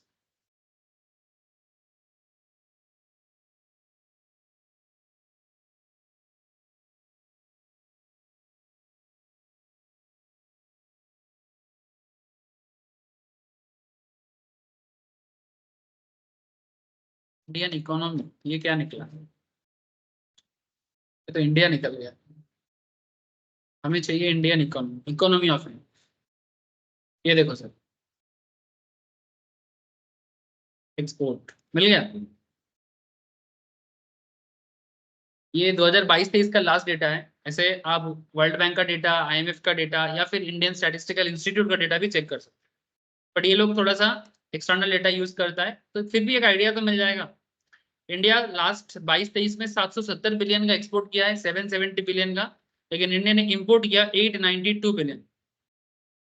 ठीक है, तो अप्रोक्स देखना कैलकुलेट करके 120-25 का बिलियन का डेफिसिट है, तो इसीलिए इंडिया को अभी भी डेफिसिट इकोनॉमी कहा जाता है। अब आप एक चीज देखो, डेफिसिट माने क्या, माने लोगों को बेचते कम है, लोगों से खरीदते ज्यादा है, माने ये इंडियन। अच्छा सर, इसमें आप देश की तरफ देख रहे हो ना, आपका है कि सर तो फिर देश अच्छा नहीं कर रहा है, लेकिन देश को समझना है तो फिर देश का पब्लिक को तो पहले समझो, हम लोग बेचते कितना है और खरीदते कितना है, नहीं समझा? कोई एज ए इंडिविजुअल खरीदते कितना है, बेचते कितना है? खरीदते ज्यादा है ना। जब आप पूछो अपने आप को, प्रधानमंत्री को उंगली करने से पहले मुख्यमंत्री को उंगली मतलब ऐसे करके दिखाने से, क्या किया तुमने, क्या किया तुमने, अरे भाई एक उंगली उधर करोगे, 3 उंगली अपने तरफ, तुमने क्या किया? नहीं एक्सपोर्ट बढ़ाओ, नहीं बहुत लोग बोलते हैं ना एक्सपोर्ट बढ़ाओ, अरे भाई तुमने एक्सपोर्ट को बढ़ाने के लिए तुमने अपने तरफ से क्या क्या किया? एनीथिंग। भाई मेरे को अच्छा नॉलेज है, मैं नॉलेज एक्सपोर्ट करता हूँ। मेरे को कुछ हार्डवेयर बनाना आता है, मैं हार्डवेयर एक्सपोर्ट करने का काम करना चाहता हूँ। मेरे को खेती करना आता है, लाइक मैं किसान हूँ, एग्रीकल्चरल प्रोडक्शन करना आता है, कर रहा हूँ। एनीथिंग, कुछ भी ट्राई किया तुमने? मैं आम आदमी का बात कर रहा हूँ, उन्हीं में से जो लोग खास बनते हैं आगे जाके, जैसे आप लोगों में से जो लोग नॉलेज अच्छा बनाएगा, वो आगे जाके नॉलेज एक्सपोर्ट करेगा। Indian chartered accountant, Indian cost accountant, Indian company secretary foreign में एक्सपोर्ट करता है अपना नॉलेज। समझ में आ रहा है सर? आप यहाँ बैठ के फॉरेन का अकाउंट्स रेडी करोगे, आप यहाँ बैठ के लोगों का फाइनेंशियल मैटर को सब सॉल्व करोगे, स्टॉक मार्केट प्रॉब्लम सॉल्व करोगे, करते हैं ना, है ना? तो फिर आप क्या करो, अपना नॉलेज को एक्सपोर्ट करो और बदले में डॉलर इंडिया में कमा के ला रहे हो। ठीक है, जो जो बंदा टॉप लेवल एग्रीकल्चरिस्ट बना है और इंडिया का प्रोडक्ट जैसे मानो बासमती राइस का एक्सपोर्ट कर रहा है, पोटैटो का एक्सपोर्ट कर रहा है, तो वो उस लेवल पे लेके गया। तो आम आदमी को भी इस तरह का सोचना चाहिए कि भाई हम अपने कंट्री के कंट्रीब्यूशन में कैसे कर सकते हैं। जैसे आम चाइनीज लोग ऐसे ही सोचते हैं, कॉमन जो चाइनीज लोग होते हैं ना, उनका सोच उस लेवल तक चला गया, तभी आज चाइना इंडिया से इतना आगे है। भाई उसका अच्छा ही तो लो। मैं चाइना के बारे में बुरा बहुत बोलता हूँ, और जो बुरा है वो तो बोलेंगे, लेकिन सर इकोनॉमिक पैरामीटर में वो हमसे आगे है ना, तभी दादागिरी मारता है ना। तो दादागिरी क्यों करता है, दादागिरी करने का जगह कैसे मिला उसको? बिकॉज उसने इकोनॉमिक प्रॉब्लम को सॉल्व किया है और करने का कोशिश किया है। हम लोग की तरह सिर्फ बात भाषणबाजी में नहीं रखा है। हम लोग सिर्फ चाय के दुकान में भाषण मार सकते हैं, है ना, या फिर फेसबुक व्हाट्सएप, ये करना चाहिए था, वो करना चाहिए था। मैं तो आप लोगों को बोलता हूँ, चैलेंज दे रहा हूँ आप लोग, जो भी आपको आता है बनाओ और बेच के दो। बिजनेस चैलेंज दे रहा हूँ, एनीथिंग। अच्छा बनाना नहीं आता, सस्ता दाम पे कहीं से खरीद के लाओ और बेच के दिखाओ। चलो कुछ आइडिया दे देता हूँ, सिंपल आइडिया, बहुत मुश्किल वाला आइडिया नहीं दे रहा। इफ पॉसिबल करो और फिर मेरे को बताओ, अगर एक भी कोई भी आप में से करके दिखाता है, मैं उनको सैल्यूट मारूं, सीरियसली करो। क्या करना है, आप फुल का बिजनेस कर सकते हो, थोड़ा स्टाइल में करो, बुके बोलते हैं ना उसको। ठीक है, कोलकाता में सबसे सस्ता फ्लावर मार्केट है सर। एशिया का सबसे सस्ता फ्लावर मार्केट कोलकाता में ही है। इसका लाभ उठाओ। कहाँ जाना है, सुबह उठ के हावड़ा ब्रिज के नीचे जाना है। ठीक है, सुबह उठो 3 बजे रात को, हावड़ा ब्रिज के नीचे जाओ, सस्ता फूल उठाओ वहां से, उसको डेकोरेट, अब तुमको थोड़ा डेकोरेशन आना चाहिए। ठीक है, अब जो भी डेकोरेटिव आइडिया है, उस डेकोरेटिव आइडिया से वहां पर ना तुमको different kind of orchid, different kind of normal flower सब मिलेगा। उसको तुम डेकोरेट करो, डेकोरेट करके लोगों के घर घर में सप्लाई करो, और वो भी मेंबरशिप लेके एक अपना ऐप बनाओ या फिर अपना एक वेबसाइट बनाओ, उस पर तुम डिफरेंट बुके का एक मेंबरशिप एप्लीकेशन बनाओ। मेंबरशिप एप्लीकेशन बना के रेगुलर बेसिस में तुमको क्या करना है, मेंबरशिप पे सपोज 1000 रुपीज का एक मेंबरशिप बना दिया, तो 1000 रुपीज में तुम रेगुलर किसी के घर में कितना फ्लावर का बंच या कितना फ्लावर का बुके डेली सुबह उनको पहुंचाना है। ठीक है, तो इसमें तुम एप्लीकेशन कर दो, वो डेली बेसिस में लेगा। नॉर्मली देखो ना, जो लोग थोड़ा सा हायर मिडिल क्लास या रिच होते हैं, उनके घर में डेली वो बुके लेता है। अच्छा, जो नॉर्मल लोअर मिडिल क्लास है, उनको घर पे नॉर्मली कुछ नहीं तो कम से कम भगवान को फूल लगाने के लिए वो एक माला या 2 माला तो लेता है। तो उनके लिए भी एक छोटा मोटा सब्सक्रिप्शन रख सकते हो कि 50 रुपीज डेली। तो 50 रुपीज डेली माने मंथली कितना हो जाता है, 1500। तो आप वेब डेवलप करो, रिसोर्सेज लाओ, अपने घर में एक गोडाउन बना लो, वहां पर 2-4 दोस्त मिलके काम करो। मेहनत करने से पैसा मिलता है, फिर देखना वो बुके कंपनी कहाँ से कहाँ चला जाता है। फिर कुछ दिन बाद देखना कि चिनार पार्क में, चिनार पार्क अभी इस साइड में सबसे बड़ा जगह है सर आसपास में, ठीक है, चिनार पार्क में मोड़ में एक अच्छा दुकान लगाओ ना, सर बड़ी दुकान आसे पास ही ना, ऐसे है उस तरह का दुकान ऑलरेडी है, but still lots of scope is there. मैं एक एग्जांपल दूं, कॉपी का बिजनेस कर सकते हो, सियालदह चले जाओ, सस्ता दाम पे कॉपी उठाओ, कॉपी माने लिखने वाला, आईटीसी वाला कॉपी बहुत महंगा आता है, ठीक है, तुम वहां से सस्ता दाम पे कॉपी उठा के उस पर थोड़ा सा मॉडरेट अगर कुछ डेकोरेशन कर सकते हो तो करो, अदरवाइज वहां पर तुमको केजी में मिलेगा, तुम उसको सस्ता दाम पे पीस हिसाब में बेचो। मे बी एक पीस मोटा खाता जो आईटीसी का 150 टका पेज एक किताब का दाम आता है 120 टका, मैं तुमको गारंटी देता हूँ सेम काइंड ऑफ कॉपी, हाँ ऑब्वियसली उसका गेटअप उतना अच्छा नहीं होता है, फिर भी वो 60 टका 70 टका में आ जाता है, 50% से लेके 70% रेट पे कम हो जाता है। कर सकते हो, फ्रूट्स का बिजनेस भी कर सकते हो, थोड़ा डेकोरेटिव वजह से, मतलब मैं कहना चाहता हूँ कि एवरीथिंग इज पॉसिबल। हाँ, नहीं चौपे दुकान भी खोल सकते हो, चलो मैं चौप का दुकान भी बोल रहा हूँ, चलो चौप का भी एक अच्छा आइडिया दे रहा हूँ, चौप का एक अच्छा आइडिया दे रहा हूँ। कोलकाता के स्ट्रीट में मेरे को एक प्रॉब्लम है, मैंने ऑब्जर्व किया कि यहाँ पर ना सुबह सुबह स्पेशली नॉर्मल एरिया में कचौड़ी छोड़ के और कुछ नहीं मिलता, लेकिन तुम दूसरे स्टेट में जाओ, like if you visit Madhya Pradesh Maharashtra, आपको ना वैरायटी मिलेगा, पोहा मिलेगा, बड़ा पाव मिलेगा, पाव भाजी मिलेगा, है ना, नाश्ता बहुत अच्छा है, क्योंकि बंगाली से क्या है ना वो नाश्ता ढूंढता है लेकिन मिलता नहीं है, ठीक है, तो आप पोहा बनाओ, आप बड़ा पाव बनाओ, चॉप ही बनाओ रे बाबा, चॉप को ऐसे स्टाइल में अंदर डाल दो सॉस वगैरह लगा के, ठीक है, बेचो ना, चलेगा। अच्छा आप नहीं कर सकते हो, किसी दोस्त को बता सकते हो, मैं आप लोगों को करने नहीं बोल रहा हूँ, मैं बोल रहा हूँ कि problem solving skills, opportunity is always available sir, but problem है कि उस अपॉर्चुनिटी पे कोई काम ही नहीं करना चाहता, बोलते हैं कि हर चीज बिकता है, बस बेचना आना चाहिए। घर में बैठे रहने से तो कुछ भी नहीं होता है, कुछ करने से कुछ होता है, कुछ तो करो। गवर्नमेंट क्या जॉब देगा, आप सरकार को जॉब में लगा दो। जोमेटो क्या किया, घर घर में खाना ही तो डिलीवरी करता है, पुराने जमाने में किसी को डिलीवरी बॉय का काम करने बोलते तो बोलता हाँ डिलीवरी है, जोमेटो ने तो वही प्रॉब्लम सॉल्व किया। ये फ्लिपकार्ट वाले पहले लोगों के घर में किताब बेचता था, फ्लिपकार्ट का पहला काम बुक्स बेचना था, आज फ्लिपकार्ट क्या करता है आपको पता है, फ्लिपकार्ट जो बना है वो दो आईआईटियंस है, दो दोस्त है, अमेजन में काम करता था, सॉफ्टवेयर डेवलपर का काम करता था, ये जो अमेजन का जो सॉफ्टवेयर है उसको बेसिकली रेगुलेट करता था, क्या प्रोडक्ट अपलोड होगा, कौन सा प्रोडक्ट क्या होगा, दाम क्या होगा, सॉफ्टवेयर को करता था सचिन बंसल विनी बंसल। फिर बोला कि भाई हम लोग क्या कर रहे हैं यहाँ पर, मैं तो बोर, हम लोग तो बोर हो रहे हैं, फिर बोला क्या करेंगे, वह चलना किताब बेचते हैं, तो बैंगलोर में उस टाइम पे ना काफी लोगों को किताब पढ़ने का शौक हुआ, अभी Kolkata is not the largest market of books, वो कॉलेज स्ट्रीट का प्राइड चला गया, now the largest market of books is Bangalore. तो हम लोग अभी भी बोलते हैं बाঙाली বই पढ़े, बाঙाली यार किच्छु पढ़े, बाঙाली শুধু राजनीति करे, फालतू राजनीति करे, ठीक है, largest market of books is currently in Bangalore. तो ये लोग दो दोस्त मिलके 40 किलोमीटर रेडियस में जिसको भी किताब डिलीवरी होता था वो लोग खुद बाइक में जाकर डिलीवरी करता। हाँ, समझ में आ रहा है? तो they also solve the problem.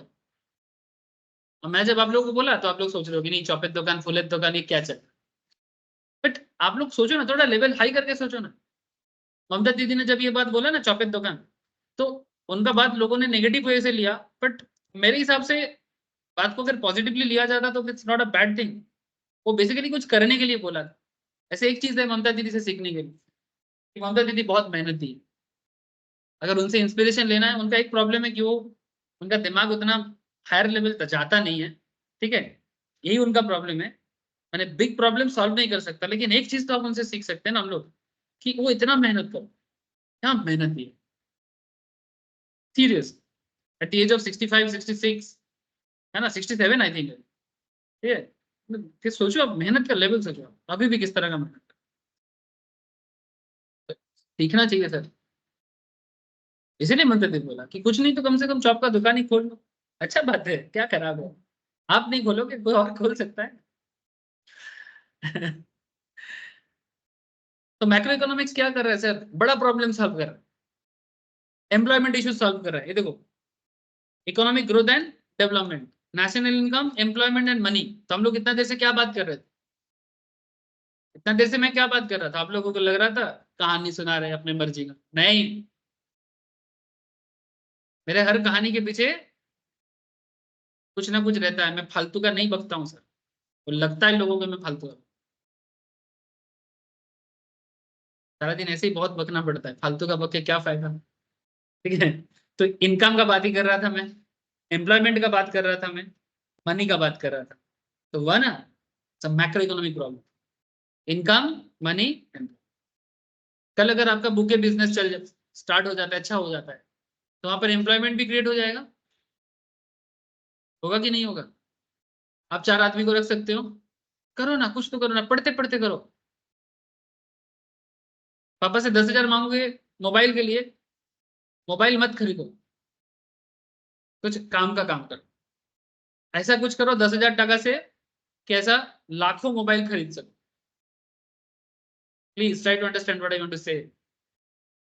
Mobile खरीदने के लिए पैसा लेते हो ना, 10,000 तो बहुत कम बोल दिया मैंने, ज्यादा ही लेते हो आप लोग।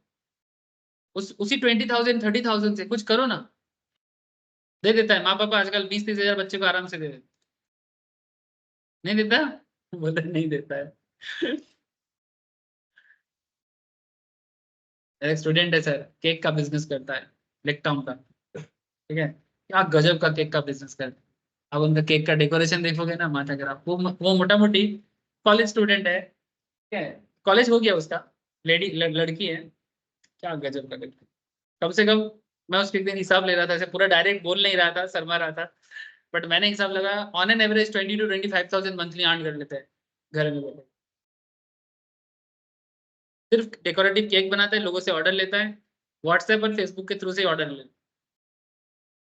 लेकिन डेकोरेटिव गजब का बनाते हैं क्या ऑकेशन तुम बस बोल दो उसको, उस ऑकेशन के हिसाब से तुमको केक डेकोरेट करके बना के देगा, सब प्योर भेज वाला देगा, मारवाड़ी है, प्योर भेज देगा। कोई भी ले सकता है यार, केक खाने के टाइम पे क्या भेज है, क्या अंडा है, क्या कौन देगा? केक केक है ना? अब तुम एक से बनाओ और दही से बनाओ, जानते ना। Theory of general price level, sir ये क्या चीज है? सर ये इन्फ्लेशन लेवल को बताता है, इन्फ्लेशन लेवल को। अभी गर्मी आएगा ना, देखना मार्केट में सब्जी का दाम स्काई रॉकेट होगा।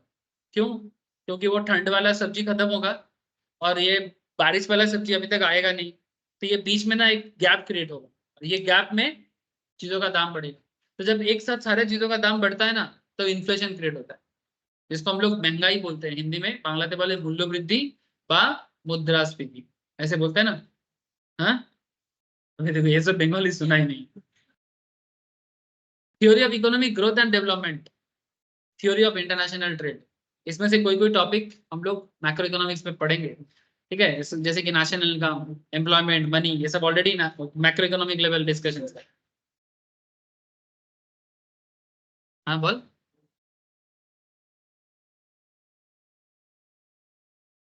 এইটাই তো পড়াচ্ছি, ওইটাই পড়াচ্ছি, ওটার মধ্যেই তো আছে এইগুলো। আমি যেগুলো পড়াচ্ছি এগুলোই তো पढ़ाচ্ছি, तो प्रॉब्लम सॉल्विंग की तो इंट्रोडक्शन ही तो पढ़ाচ্ছি। और ये जो टॉपिक है ये हम लोग मैक्रो में पढ़ेंगे। रिसेंटली मैंने एक बार मनी वगैरह ये सब सॉल्व करवा दिया, नेशनल इनकम भी एक बार करवा दिया, जो लोगों का हो गया है। ठीक है, वहां पर ना इंटरनेशनल ट्रेड बाकी है। थर्सडे, आई थिंक कल थर्सडे या फ्राइडे, मैं एक एक्स्ट्रा क्लास रखूंगा। जो लोग सीए का स्टूडेंट है स्पेशली उन लोगों के लिए रहेगा। मैं आप लोगों को इन्फॉर्म करूंगा, एक बार मैम से डिस्कस कर लूंगा, फिर वो एक्स्ट्रा क्लास जो भी रहेगा मैं बता दूंगा। ठीक है, कितना बजे रहेगा? मोटा मोटी आई थिंक 4 बजे के आसपास रहेगा, दोपहर का। নর্মাল যা আছে সেটা আমি পরে বলছি, ঠিক আছে? আপাতত আমি যে সেটা বোঝাচ্ছি কি, এটার একটা এক্সট্রা ক্লাস রাখবো ম্যাক্রো ইকোনমিক্স। ঠিক আছে, বৃহস্পতিবার বা শুক্রবার রাখবো। तो यहाँ पर सर बाकी माइक्रो और मैक्रो का डिफरेंस दे दिया, जो मैं इतना देर से बात कर रहा था। ठीक है sir, nature of economics, economics is science और आर्ट और बोथ। इकोनॉमिक्स विज्ञान है, आर्ट है, कि दोनों है? फिर इकोनॉमिक्स दोनों ही है। इकोनॉमिक्स साइंस क्यों है? बिकॉज ये प्रॉब्लम को सॉल्व करता है। जिसके अंदर प्रॉब्लम सॉल्विंग स्किल्स होता है वो साइंस ही होता है ना। It has cause and effect relationship. Cause and effect माने বাংলাতে বলে কার্য কারণ সম্পর্ক।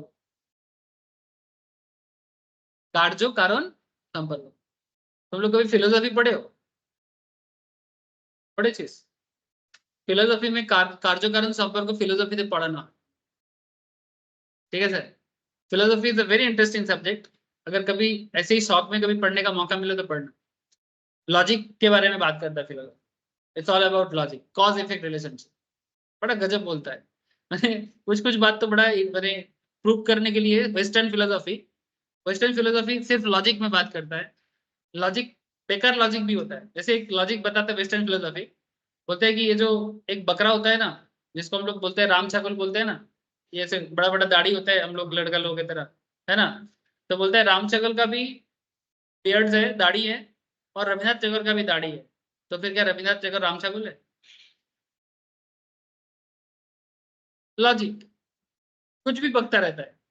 Western philosophy, Indian philosophy is not like that. ठीक है, वेस्टर्न फिलोसॉफी ऐसा बोलता है कि जहां जहां ये भी अच्छा लगा मुझे। ये रविन्द्रनाथ टैगोर और राम छागल वाला जो लॉजिक है, ये मेरे को तो बेकार लगता था, लेकिन किताब में ही पढ़ा जाता है। ठीक है। तो वो बोलता है कि जहां जहां आग है, जहां जहां धुआं है, वहां वहां आग रहेगा। Chances is very high. अगर धुआं है तो आग रहेगा, आग है तो धुआं रहेगा। कॉज इफेक्ट रिलेशनशिप समझ में आ रहा है सर? ये सब फिलोसॉफी में पढ़ा जाता है।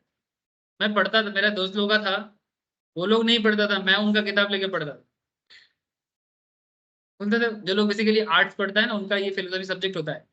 तो मैं बोलता था कि क्या फिलोसॉफी, क्या दर्शन है, क्या दर्शन है, पढ़ना है मेरे को, दे तो पूरा किताब पढ़ के खत्म कर दिया। और मैं फिलोसॉफी ट्यूशन में मैं पढ़ता नहीं था, लेकिन वो टीचर जो थे ना, वो मेरे को बड़ा ऐसे अच्छे थे, लोकल थे। मैं चला जाता था। तो मेरे को बोलते थे, तू तो कॉमर्स है, तू क्या कर रहा है? मैं बोले, नहीं इन लोगों से ज्यादा पता है मेरे को, आप पढ़ाओ। तो मेरे को ना एक्चुअली पूरा वेस्टर्न फिलोसॉफी, फिर उस टाइम पे क्या था, इंडियन फिलोसॉफी, वेदांत फिलोसॉफी, चारवाक फिलोसॉफी भी एक होता था। बहुत तरह का होता था। चारवाक दर्शन, देखा, सब याद है मेरे को। क्या बोलता है, दर्शन का फिलोसॉफी का भी क्लास ओपन कर दूं?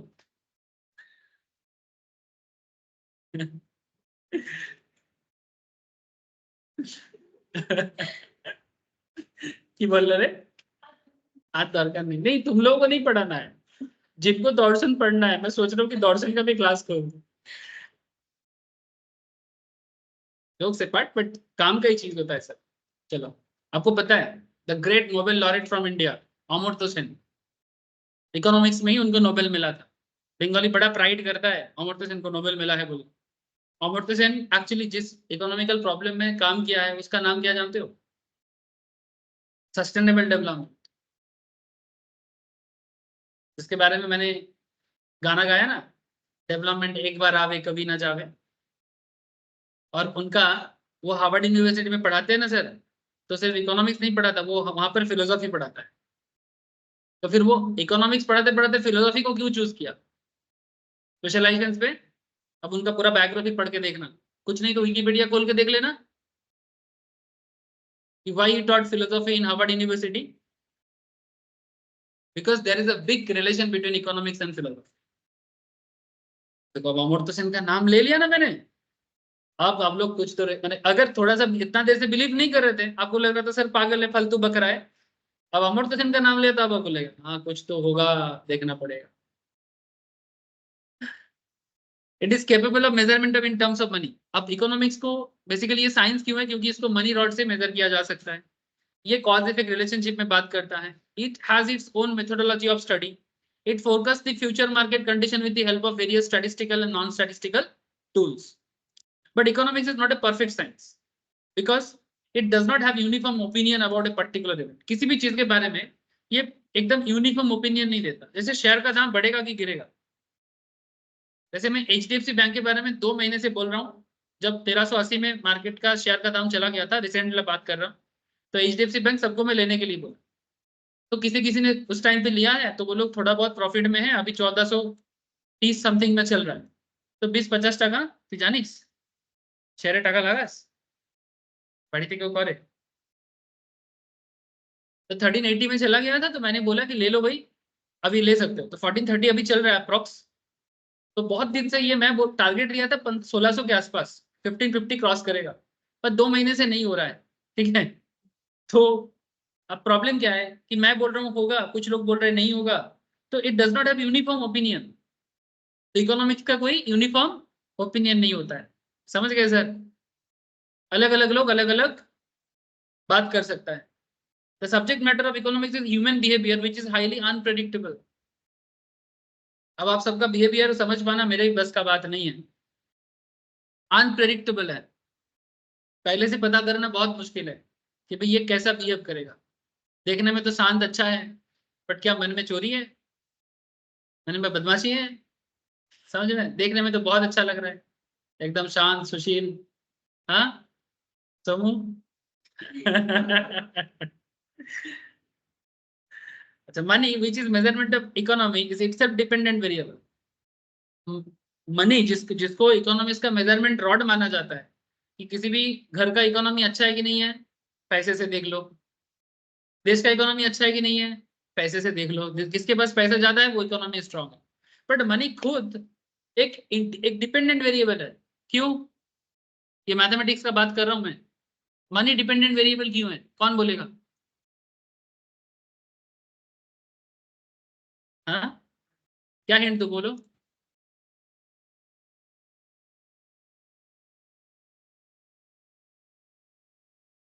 मनी किस पे डिपेंड करता है? आज अगर तुम्हारे पॉकेट में जो लोग मनी का क्लास किए हो, बताओ सर। जैसे हाँ, मॉनेटरी पॉलिसी पे डिपेंड करता है, मैंने इंटरेस्ट रेट पे डिपेंड करता है। अच्छा, मनी जो छापा जाता है, सबसे इंटरेस्टिंग बात, मनी का जो सर्कुलेशन होता है किसके बेसिस में छापते हैं पैसा? रिजर्व में sir, forex reserve. Very good sir, gold reserve, forex reserve. ये सुमित तेरे को मैं तो एंटर नहीं किया था, कैसे एंट्री हो गया तेरा? ऑटोमेटिक हो सर गया? आपने ही करवाया सर। मैं नहीं करवाया। मैं सोचा कि किसका आवाज आ रहा है, फिर सुमित वैसे मैं तो एंट्री नहीं किया था। अच्छा, गोल्ड रिजर्व। फिर आई थिंक साहिल ने किया। साहिल एक सेकंड।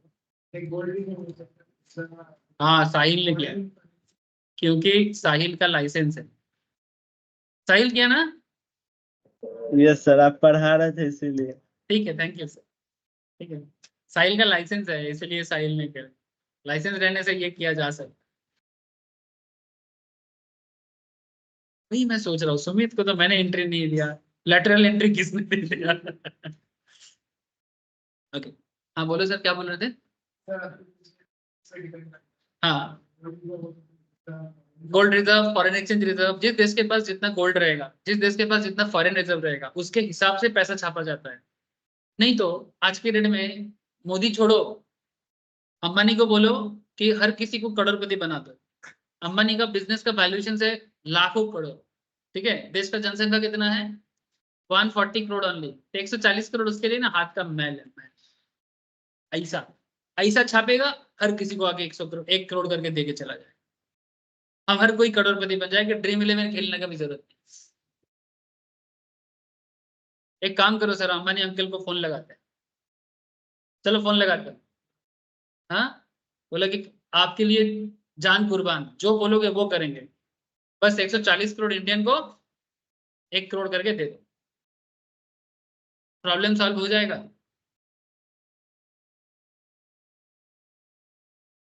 प्रॉब्लम 2 गुना बढ़ जाएगा, 10 गुना बढ़ जाएगा। क्यों? क्योंकि बेसलेस पैसा होगा ना, বেসলেস पैसा। সবাইকে যদি 1 কোটি টাকা করে দিয়ে দেওয়া হয়, কি কারণে দিয়েছে? তুই 1 কোটি টাকাটা রাখতে পারবি? ইনকাম ট্যাক্স না, আম্বানি সবাইকে 1 কোটি টাকা ডিস্ট্রিবিউট করে দিল, সবাই কোটিপতি হয়ে গেল, ব্যাস, তাহলে তো কোনো প্রবলেমই রইলো না। আম্বানির কাছে 140 কোটি টাকা দাও, কোনো ব্যাপার না। ওর বউ যে এটা পরে কি বলে ওটাকে, মাথার ক্লিপ লাগায়, সেটাই 300 কোটি টাকা দাম। নীতা আম্বানির মাথার ক্লিপটাই 300 কোটি টাকা।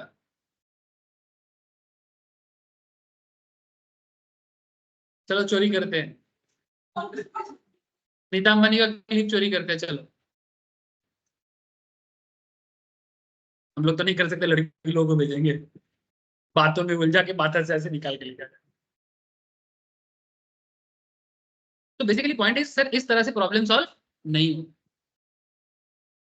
पैसा बांट के कभी भी पैसा का सोल्यूशन नहीं हो सकता। तुमको इकोनॉमी में कुछ बेस होना चाहिए जिसके बेसिस में तुम लोगों को पैसा दे सकते।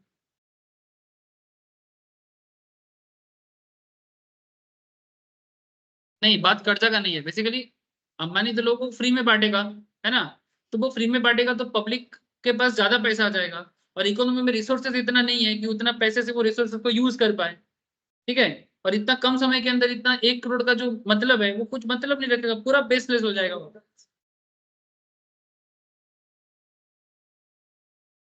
हाँ, 1 करोड़ हो सकता है उस तरह से, ये भी एक बात सही है कि अगर हर कोई बैंक में रखेगा, ठीक है।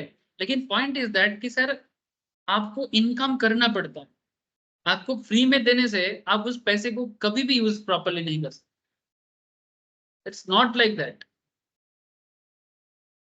खर्चा, सिर्फ खर्चा करेंगे तो फिर आपको तो ना तो किसी भी चीज का, तो फिर लोग काम ही नहीं करेगा। बोले सब, जिसके पास पैसा आ जाता है वो क्या बोलते हैं, काम ही नहीं करना है। तो हर कोई बोलेगा हमको काम ही नहीं करना है, सब तो करोड़पति है, हमको हम क्यों काम करेंगे। हर कोई करोड़पति है। हम तुमसे मिलेंगे भाई, हमको पढ़ाना नहीं है, हम करोड़पति है।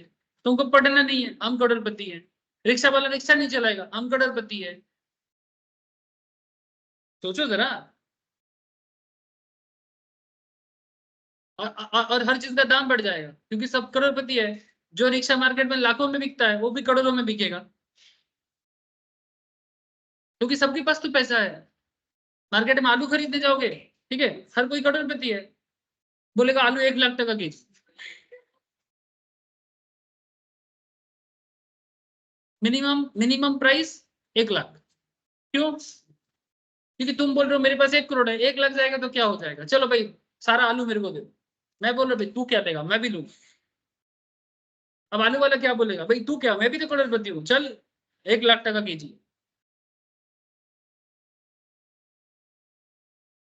समझ में आ रहा है कुछ? इन्फ्लेशन टू हाई हो जाएगा, ऐसे इकोनॉमी नहीं चलता है। इकोनॉमी चलता है डिमांड सप्लाई पे। इकोनॉमी चलता है डिमांड सप्लाई पे। डिमांड जैसा है उस हिसाब से इकोनॉमी में सप्लाई होना चाहिए। एक डिमांड सप्लाई का बैलेंस होता है, फिर उस डिमांड सप्लाई गैप ही इकोनॉमी को रन कराता है। समझ में आ रहा है सर? कमाया जाता है, इनकम किया जाता है, इनकम लोगों पे ऐसे फेंका नहीं जाता। इसीलिए बोलते हैं मेहनत करो, ठीक है। तो this is not the solutions कि आप इस तरह से इकोनॉमी चला दो। तो इसलिए मनी खुद ही एक डिपेंडेंट वेरिएबल है। तो वो जो खुद एक डिपेंडेंट है, उस वो किसी का मेजरिंग रॉड कैसे हो सकता है। मानी ये बेसिकली परफेक्ट साइंस ना होने का प्रमाण दे रहा है। परफेक्ट साइंस तो किसी पे डिपेंड नहीं होगा ना। मनी खुद एक डिपेंडेंट वेरिएबल है। अब जो खुद डिपेंडेंट है, अब उसको तो मेजरमेंट स्केल में पैसे से ही हर चीज को कैसे तोल सकते हैं हम लोग।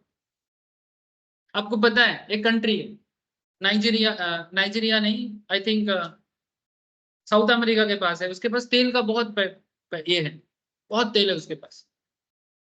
वहां पर ऐसा इकोनॉमी का हालत है कि लोग क्या कर रहे हैं ना, पैसा का मतलब बंडल पड़ा हुआ है, कोई उठा भी नहीं रहा है वहां से, मारपीट कर रहा है, पूरा एकदम बंडल पड़ा हुआ है।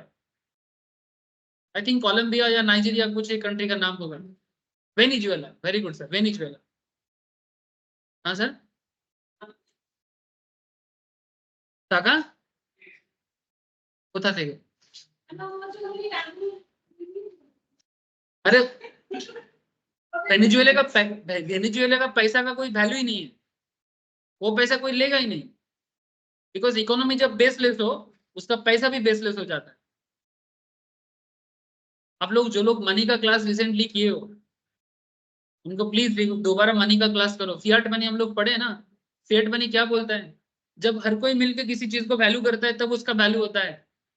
ऐसे देखा जाए तो पैसा और कुछ भी नहीं है, पेपर है, पेपर कागज का एक टुकड़ा है, लेकिन अगर यही कागज का टुकड़ा को हर कोई वैल्यू करना चालू करे ना, यही करोड़ों में बिक जाएगा।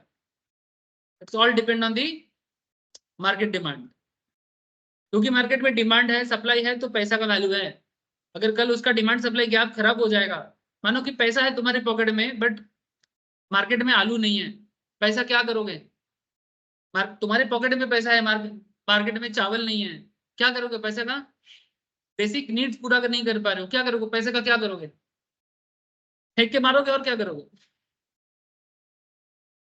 तो वो नहीं समझ में आ रहा है बात कि बोझा अच्छा ना। फिर हम लोग बोलते कि पैसा ही सब कुछ है, पैसा सब कुछ नहीं है। अगर पैसा सब कुछ होता, अगर मनी सब कुछ होता, तो फिर आपको आप बोलो ना मुझे कि कल मार्केट में जितना नेसेसिटी प्रोडक्ट्स है, सारा नेसेसिटी प्रोडक्ट को हटा दो और सिर्फ पैसा दबा के बैठे रहो, देखते हैं आपका जिंदगी कैसे चलता है। किसान को बोलते हैं खेती मत करो, ठीक है, रिक्शा वाला को बोलते हैं रिक्शा मत चलाओ, इंडस्ट्री में लेबर को बोलते हैं काम मत करो, ठीक है, नूडल्स मत बनाओ, मैगी मत बनाओ, कुछ मत बनाओ।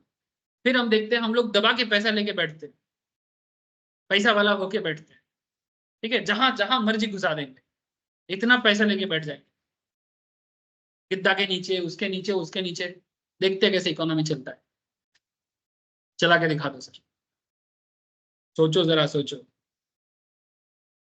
बहुत बड़ा बात कर दिया सर। दुनिया बोलता है पैसा सब कुछ है, मैं बोल रहा हूँ पैसा सब कुछ नहीं है,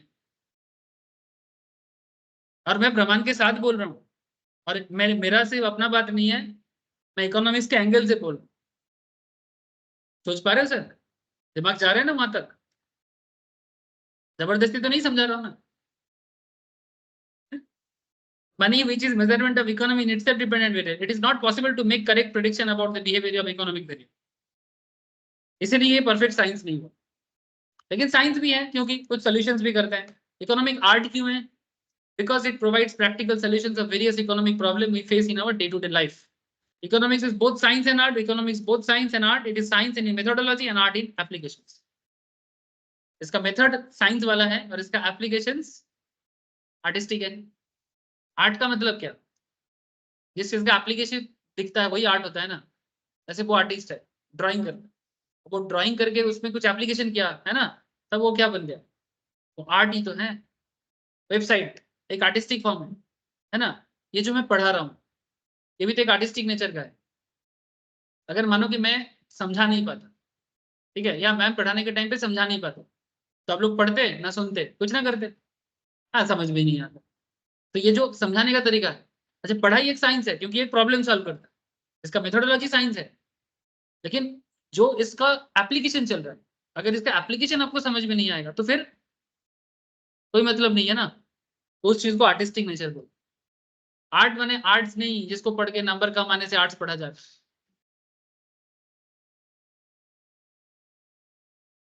हमारे देश में ऐसे ही ना, नंबर कम आने से आर्ट्स पढ़ा जाता है, नंबर ज्यादा आने से साइंस पढ़ा जाता है, और बीच का रहने से कॉमर्स पढ़ा जाता है। वाह, क्या सोच है। Salute to those understandings. आप लोग मत सोचना सर, ऐसे नहीं होता। डब्बा सोचा, डब्बा, अंकल का टीवी डब्बा, डब्बा है भाई डब्बा, समझ? ये जो सोच है ये सब अंकल का टीवी की तरह है, डब्बा सोच। शाहरुख खान बाहें फैला के कौन सा साइंस करता है भाई? कौन सा विज्ञान है ऐसा करके? शाहरुख खान करते नहीं है सर, लेकिन वही तो बिकता है, आर्टिस्टिक नेचर ही तो है, कंज्यूमर बिहेवियर। हाँ, पब्लिक पसंद करता है। हाँ, वही मैं बोल रहा हूँ, तो आर्ट ही तो बिका मार्केट में। बिकता क्या है? आर्ट, ये बात याद रखना। साइंस नहीं बिकता है सर, बिकता आर्ट है। लिख के रख लो। हाँ, बेचता कॉमर्स है, बनाता साइंस है, पर बिकता, याद रहेगा। बहुत अच्छा बात किया। बनाता साइंस वालों ने, बेचता कॉमर्स वालों ने, लेकिन बिकता वही जो बिकता है। मैंने जो सुंदर है, जो अट्रैक्टिव है, और वो अट्रैक्टिवनेस, वो सुंदरता, वो अट्रैक्शन, वो आर्ट ही दे सकता है। अगर आगे से अगर कोई साइंस, आर्ट्स और कॉमर्स में भेदभाव करे ना, माँ बाबा को छोड़ के बाकी किसी कोई भी मिल जाए, उम्र में छोटा, लगाना तमाचा है, ठीक है। लेकिन एक्चुअली प्रॉब्लम है कि घर के बड़े ही ज्यादा ये सब बात करता है। अब उनको मैं बोलूंगी तमाचा मारो, बात तो गलत हो जाएगा। इसलिए मैं बोला कि घर के बड़ों को छोड़ के जो भी आपको छोटा मिले मारो एक नीचे, ठीक है। इकोनॉमिक्स इज पॉजिटिव साइंस और नॉर्मेटिव साइंस। इकोनॉमिक्स एक पॉजिटिव साइंस है कि normative science? Sir positive science क्यों? इट स्टेट्स व्हाट इज और it makes a real description of an economy. Robins कहते हैं economics is neutral between ends. Neutral between ends मतलब, ends माने, ends का मतलब होता है कि सर जो माने अभी खत्म हो जाएगा, ये खत्म हो जाएगा तो और चाहिए, ठीक है। एक खत्म हो जाए तो दूसरा का नीड होता है, दूसरा खत्म हो जाए तो तीसरा का नीड होता है। इस बात को बोलते हैं एंड्स। हाँ, हाँ मतलब एंड कभी होगा ही नहीं, वही अनलिमिटेड वांट्स का ही सब्स्टिट्यूट है। वेरी गुड, ठीक है। तो ही बात करते हैं, it does not pass value judgements, anyone with limited amount of money may use it for buying liquor or not and not milk।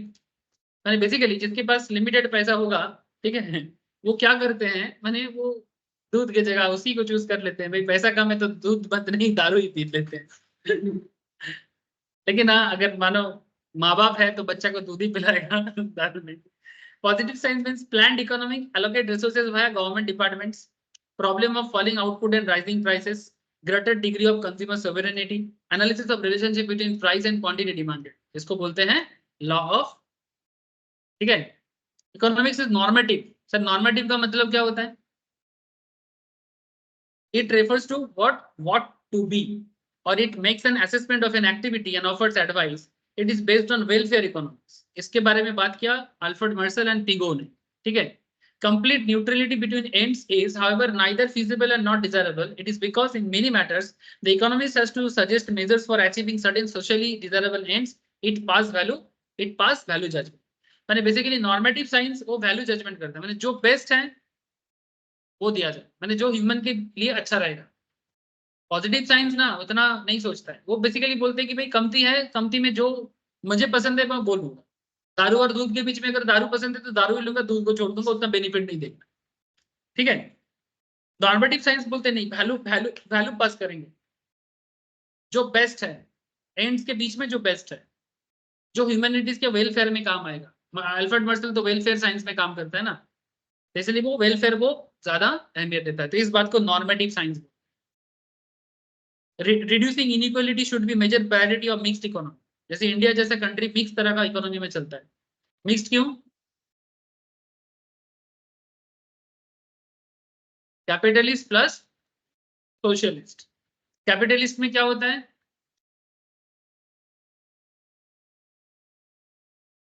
privately owned or profit motive।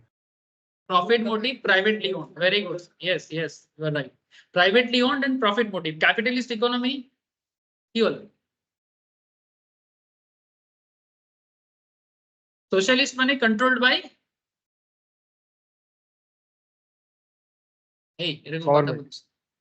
Controlled by government. Socialist economy कैसे चलता है? Control by government, यानी वहां पर government control में सब कुछ चलेगा। जैसे कि चाइना, रशिया, ठीक है। रशिया में जैसे रशिया का जो प्रेसिडेंट है पुतिन, वो अगला 5 साल के लिए वापस चुन गया। पुतिन, पुतिन कौन है? रशिया का प्रेसिडेंट। वो जब तक जिंदा रहेगा बोला है कि वही रहेगा। चाइना में ए तो কথা বলিস না, ভূমিশা, চলে যান, চলে যান, বহু সত্তা সর, এগুলো ভালো না, না চলে যান, না চলে যান। ক্লাস চলতে চলতে এগুলো আগে থেকে লাগে, ঠিক আছে। আমি শুরু করে দেবো কারোর সাথে, এর আমি করতে করতে দেবো, ভালো লাগে। এই বোঝা যাচ্ছে? তো reducing inequality should be major priority of mixed economy, capitalist plus socialist. जैसे इंडिया जैसा कंट्री बेसिकली मिक्स्ड इकोनॉमी, इसका मेन टारगेट क्या है कि अदानी अंबानी जैसा लोग भी है और गवर्नमेंट कंट्रोल भी है, ठीक है। और कुछ कंट्रीज टोटल में चलता है, जैसे मानो अमेरिका प्योरली कैपिटलिस्टिक, ठीक है, वो पूरा छोड़ दिया इकोनॉमी को, उसको फ्री इकोनॉमी भी बोलते हैं। फ्री माने मैं सरकार हूं, मैं बस कंट्रोल करूंगा, सही गलत देखूंगा, चोर पकड़ूंगा, एडमिनिस्ट्रेशन चलाऊंगा। मार्केट कैसे चलेगा इस पे गवर्नमेंट इंटरफेरेंस ना के बराबर। इकोनॉमी का फंक्शन कैसे चलेगा, कैपिटलिस्ट इकोनॉमी में सरकार का इंटरफेरेंस ऑलमोस्ट ना।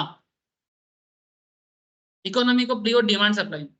मानो तुम्हारा दुकान है, मेरा प्रोडक्ट है, मैं किस दाम पे मेरा प्रोडक्ट तुमको बेचूंगा और तुम किस दाम पे मेरे से खरीदोगे, this is only decided by the market, not by the government. इसका एक बहुत अच्छा एग्जांपल मैं कुछ दिन पहले दिया था, वो बकरा वाला एग्जांपल याद है। बकरा माने मानो तुम्हारा एक छागल है, छागल समझते हो ना, बंगाली में छागल बोलते हैं, ठीक है, गोट, ठीक है। एक बकरा है, उस बकरा को लेके तुम चारा खिलाने निकलते हो, मानो तुम्हारे हाथ पे बंधा हुआ है। अब उसको तुम लेके रास्ते में निकले हो, अब तुम अपने बकरा को बोल रहे हो कि जहां तुम बोल रहे हो वहीं पर उसको घास खाना है। वो अपने मर्जी से घास नहीं खा सकता, जहां तुम बोलोगे वही घास खाएगा। ये सोशलिस्ट कॉन्सेप्ट है, ठीक है। लेकिन बीच बीच में अगर बकरा को तुम छोड़ देते हो कि जा, फिर बीच बीच में पकड़ लेते हो। जब छोड़ देते हो तो वो कुछ अपने पसंद का खा लेता है, और जब पकड़ लेते हो जो बोलते हो वही करते हैं। इट्स इंडिया मिक्स्ड कॉन्सेप्ट, ठीक है। और कैपिटलिस्ट में क्या होता है, लेके चलते हो फिर जाके छोड़ देते हो। लेके चलते हो ऐसा नहीं कि उसका डोर तुम्हारे हाथ में बिल्कुल नहीं है, जरूरत पड़ने से डोर ले सकते हो, बट मेनली छोड़ा हुआ रहता है। वो जहां मर्जी घास खाएगा अपने हिसाब से, हरा घास खाएगा या फिर क्या बोलते हैं उसको बेकार खाएगा, कुछ उल्टा सीधा चीज भी खा लेगा, कर सकते। It's a capitalist system, free economy इसके মনে থাকবে ছাগলের एग्जांपल। अब आगे से कोई इकोनॉमी को लेकर तुम्हारे साथ बहस करे, तुम चुपचाप उनको छागल वाला एग्जांपल समझो, ठीक है, बकरा वाला example. What is the difference between capitalism, socialism and,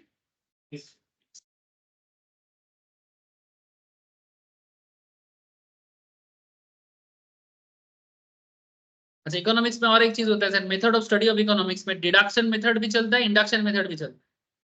तो why economics is called deductive and why is called inductive? Deduction माने deductive method is the process of reasoning from general to particular। ये भी philosophical concept है, general to particular। This method is called abstract, hypothetical or priori because it is based on abstract reasoning and not on actual facts। माने basically ये जो deductive method है, ये basically क्या बोलते हैं, general level से पर्टिकुलर में पहुंचते हैं। मैंने अगर मैं देखूं कि यहाँ पर किसी एक एरिया में जाता हूँ, वहां पर जाके मैं देख रहा हूँ कि एक एग्जांपल दे रहा हूँ, सपोज तुम राजस्थान विजिट करते हो, तो राजस्थान में जहां भी देखते हो भाई तुमको वेज दुकान दिखता है, तो तुमने जनरल एक दुकान वेज देखा, दूसरा वेज, तीसरा वेज, तो तुम्हारे दिमाग में चला कि राजस्थान में हर एक लोग वेजिटेरियन है, ठीक है। तुम चेन्नई गए, ठीक है, चेन्नई में जाके यहाँ पर खाना नहीं, चलो दूसरा एक एग्जाम्पल देते हैं, चेन्नई में तुम जिससे भी मिलते हो वो काला होता है, ठीक है, मानो मैं तो काला हूँ बट और काला। अब तुम चेन्नई का हर एक इंसान को काला काला काला देखते देखते तुमने एक ऑब्जर्वेशन लिया कि यहाँ के हर एक लोग काला होता है, ठीक है, दे आर ब्लैक पीपल। ऐसे चेन्नई में मैक्सिमम लोग काला ही होता है, बट एक्ट्रेस लोग बुरा होता है, पता नहीं क्यों। साउथ में एक्टर सारे काले हैं, बट जितना एक्ट्रेस है सब सुंदर है और गोरे हैं। आई डोंट नो व्हाई, ज्यादा मेकअप करके आते हैं, जो भी हो डजेंट मैटर। अच्छा वेस्ट बंगाल में देखना थोड़ा मिक्सड अप टाइप के है, ठीक है, यहाँ पर तुमको गोरा लोग भी दिख जाएगा, गोरा बंगाली भी दिखता है, काला बंगाली भी दिखता है, ठीक है, ये थोड़ा सा मिक्सड अप जोन है। बट साउथ में ज्यादातर लोग ब्लैकिश ही होते हैं। सर क्या जबरदस्ती कोई हो गया क्या, इसका भी जियोग्राफिकल रीजन है ना। सन का रेज जिस एरिया में स्ट्रेट गिरता है उस एरिया का लोग काला होता है। चेन्नई के बराबर में तुम जाओ नीचे, श्रीलंका भी उसी एरिया में है। सिमिलरली तो वेस्ट इंडीज पहुंच जाओ, सिमिलरली तो ब्राजील पहुंच जाओ, सब एक ही एरिया में कनेक्टेड है, ठीक है। उसी एरिया के जितने जहां जहां से सन का रेज एकदम बीच से निरक्ष रेखा बोलते हैं बंगाली में उसको, ठीक है, जहां जहां सन का रेज सीधा गिरता है वहां का लोग काला होता है। यही रीजन है, कोई भेदभाव वाला बात ही नहीं। उसका सूरज प्यारा है तभी तो काला है। कॉफी बीन्स इसीलिए उधर ज्यादा अच्छा होता है, क्योंकि कॉफी बीन्स के लिए सनरेज ज्यादा चाहिए होता है। क्या करें सर? यदि गोरा लोग इधर कॉफी पिएगा लेकिन काला आदमी पसंद नहीं करे, गजब होते हैं। चलो, आपको पता है ब्रिटिश लोग, गोरा होता है ना, कॉफी बड़ा पसंद है उनको, तो कॉफी कहाँ होता है भाई? उसके कंट्री में थोड़ी होता है कॉफी, यहीं से तो लेके जाते हैं। लेकिन ब्लैकिश लोगों को पसंद नहीं है, ये लोग ब्लैक है, सादा काला करता रहे। आदमी पसंद नहीं है, कॉफी पसंद है। तो समझ में आ गया, जनरल चीजों को देखे पर्टिकुलर में पहुंचना, और इंडक्टिव क्या है? जनरल से पर्टिकुलर से जनरल में आना, पर्टिकुलर से जनरल में आना। ठीक है, तो वही बात यहाँ पर तुमको जनरलाइज किया है, यहाँ पर डिफरेंस थोड़ा सा दिया है कि from general to particular, from particular to general. Advocated by classical economist, induction method modern वाले लोग करते हैं, based on certain assumptions, concrete facts। Deduction method बस assumptions ही है। ठीक है, जैसे वो मैं बोल रहा था ना कि जहां जहां धुआं है वहां वहां आग रहेगा। ठीक है, ये डिडक्शंस हो गया ना, assumptions, बट ये फैक्ट्स में बात करता है। Suitability, most suitable when facts and data are not available. ठीक है, और ये जब फैक्ट्स अवेलेबल हो तभी इंडक्शन मेथड काम करता है। समझ में आ रहा है सर?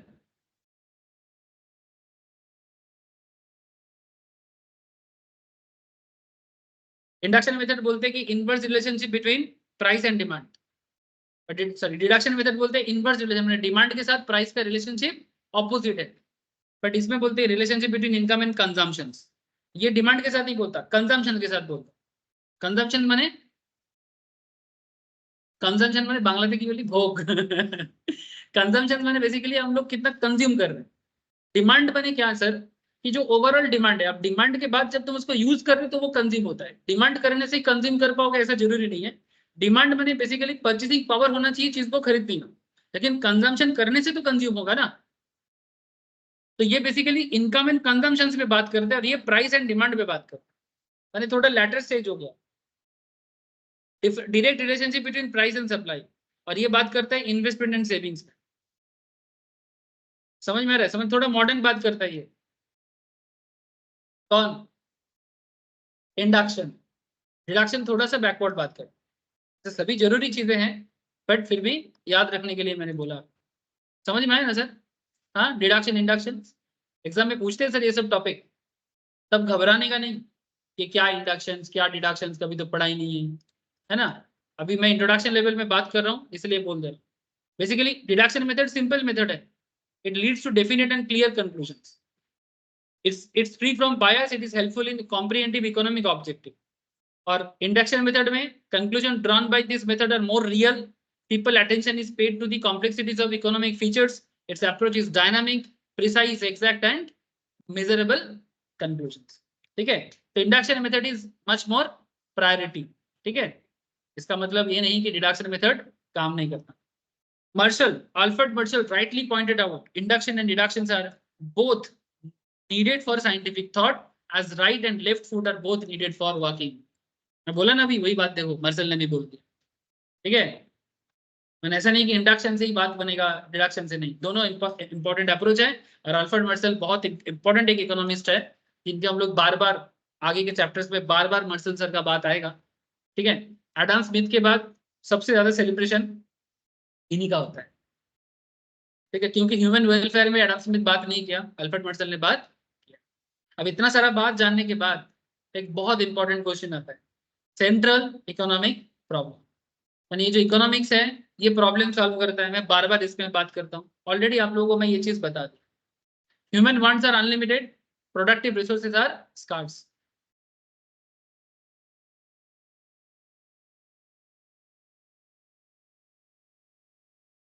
हेलो हेलो, आप कहाँ पर हैं? देखो आप सामने आओ एक बार, देखो क्लास चल रहा है, बोर्ड दिख रहा होगा आपको।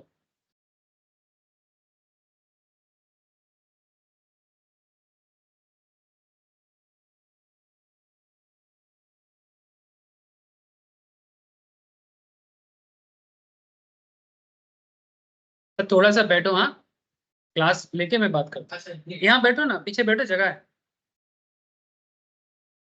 और गेट थोड़ा सा लगा देना हाँ?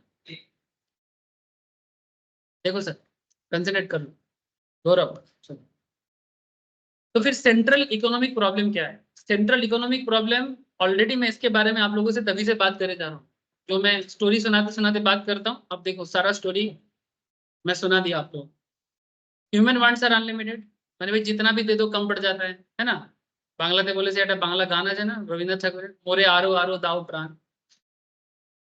अब तुम लोग ना सोच में पड़ जाते हो भाई, कभी टपोरी स्टाइल लेता हूँ, कभी रविन्द्रनाथ टैगोर याद आ जाता है। ठीक है, अब जैसा जब भी जो याद आता है बोल देता है। ठीक है, तो human wants are unlimited, productive resources are scarce. कमती है उसमें अनलिमिटेड वांट्स है। जिस तरह का अभी मोरे आरो आरो दाओ प्राण वाला से याद आया। ठीक है, अब जिस तरह का ऑक्सीजन लेवल का हालत खराब हो जा रहा है ना। अब सच में वो गाना का एक अलग लेवल आएगा। ठीक है, तो ऑक्सीजन कमती होगा तो हम लोग और गाना गाएंगे, मोरे आरो दाओ प्राण। An economic without scarcity is not found in the real world. ठीक है, मैंने ऐसा दुनिया आपको नहीं मिलेगा जहां अभाव ना हो। अब जैसे मानो कि हम लोग इंडिया में रहते हैं, 140 करोड़ की आबादी है, हमको लगता है हम लोगों को कि भाई दुनिया का सारा गम सारा दुख हम ही लोगों को मिला है। जापान हमसे काफी डेवलप माना जाता है, तो क्या उनका दुख नहीं है? जाके देखो एक बार, हर 2 महीने में एक बार करके भूकंप आता है। इतना डेवलप नेशन है, हर 1 महीना 2 महीने में इतना बड़ा भूकंप। अभी रिसेंटली तो आया था, काफी लोगों का मौत भी हुआ। और हर 1.5-2 महीने में सुनामी या फिर अर्थक्वेक, और उसमें मैग्मा समेत। मैग्मा देखे हो ना, जब निकलेगा पास पास में भी हम लोग नहीं जा सकते। ठीक है, तो डेवलप होने के नाते उनका प्रॉब्लम नहीं है क्या? तो स्कार्सिटी सबका अपने अपने लेवल में होता है, लेकिन सिर्फ इंडियंस को लगता है हम लोगों को दुनिया का हर गरीबी हमको मिला है, चलो कनाडा भागते हैं। कनाडा का प्रॉब्लम क्या है? देश तो बड़ा मिला है उनको, संपत्ति भी बड़ा मिला है उनको, काम करने का लोग नहीं है। इसलिए कोई भी जाके बोलेगा ना, कोई भी जाके, तुमको जाना है ठंडा देश में, गर्मी पसंद नहीं है, चलो कनाडा का वीजा लगा देते हैं। अभी थोड़ा दिक्कत होगा क्योंकि कुछ इश्यूज हुआ है। ठीक है, अब कनाडा में जाने से तुमको देखो भाई, अगर अच्छा रैंक लेके जाते हो तो भी कर सकते हो, लेकिन अगर मानो तुमको इंडिया में अच्छा नहीं लगता है ना, भीड़ भाड़ है, हाँ गरीबी है, जिधर देखो गरीबी गरीबी गरीबी, हमको पैसा कमाना है, चले जाओ वहां पर जाके ड्राइवरी भी करोगे, करोड़ों कमा लोगे, कोई दिक्कत नहीं। किसी का टंकी साफ करोगे, पैसा कमा लोगे, बहुत पैसा है। दुबई में तो गाड़ी चला के लोग लाख कमा लेते हैं, यहाँ पर मेहनत करके 20,000 25,000 कमाते हैं, वहां तो सेम गाड़ी चलाओगे 1 लाख 1.5 लाख टका मंथली कमा लो। हाँ, कितना? ये नहीं समझा। दिरहम्स कमाओगे, अच्छा करेंसी बोल रहे, लेवल का बात बोलेगा समझ में थोड़ी आएगा। ठीक है, मेरे को इतना लेवल समझ में नहीं आया, बात समझ में आ रहा है। तो पॉइंट इज दैट कि हर किसी का प्रॉब्लम है। अमेरिका इतना पैसा वाला है, उसका प्रॉब्लम क्या है? रिसेंटली अमेरिका का इन्फ्लेशन देखोगे ना चौंक जाओगे। 8% का इन्फ्लेशन रेट है अमेरिका जैसे देशों में, जिसका आबादी कितना है, हार्डली 30 करोड़। हमारा यूपी का जनसंख्या का समान है। यूपी में कितना लोग रहते हैं? 22 से 24 करोड़ के आसपास। अमेरिका का साइज कितना है? इंडिया से 2 गुना बड़ा, ऑलमोस्ट 1.5 गुना तो हो ही जाएगा। अमेरिका का प्रॉब्लम क्या है जानते हो? 6 महीना खेती नहीं होता उधर, 6 मंथ पूरा बर्फबारी चलता है। तो 6 महीने में जो होता है, 6-8 महीने में उसी से उसको काम चलाना होता है। ऊपर से हमारे यहाँ का यूथ काम करने लायक है, इसीलिए तो आईटी सेक्टर चलता है। ये जो टीसीएस इन्फोसिस काम करता है, कहाँ काम करता है? अमेरिका के साथ काम करता है ना। सब नाइट ड्यूटी करने जाते हैं ना, घर पे बड़े होगा किसी ना किसी का, है ना। रात हुआ लटका के चलना है, हाँ, सब केस्टोपुर में रहना और सॉल्टेक में काम करने जाना, यही तो है। 206 में चले जाओ, अभी दिख जाएगा आपको। जाके पूछना, दादा क्या करने जा रहे हो? बोले अमेरिका का काम करने जा रहे हैं। क्यों? क्योंकि अमेरिका रात को जगता है।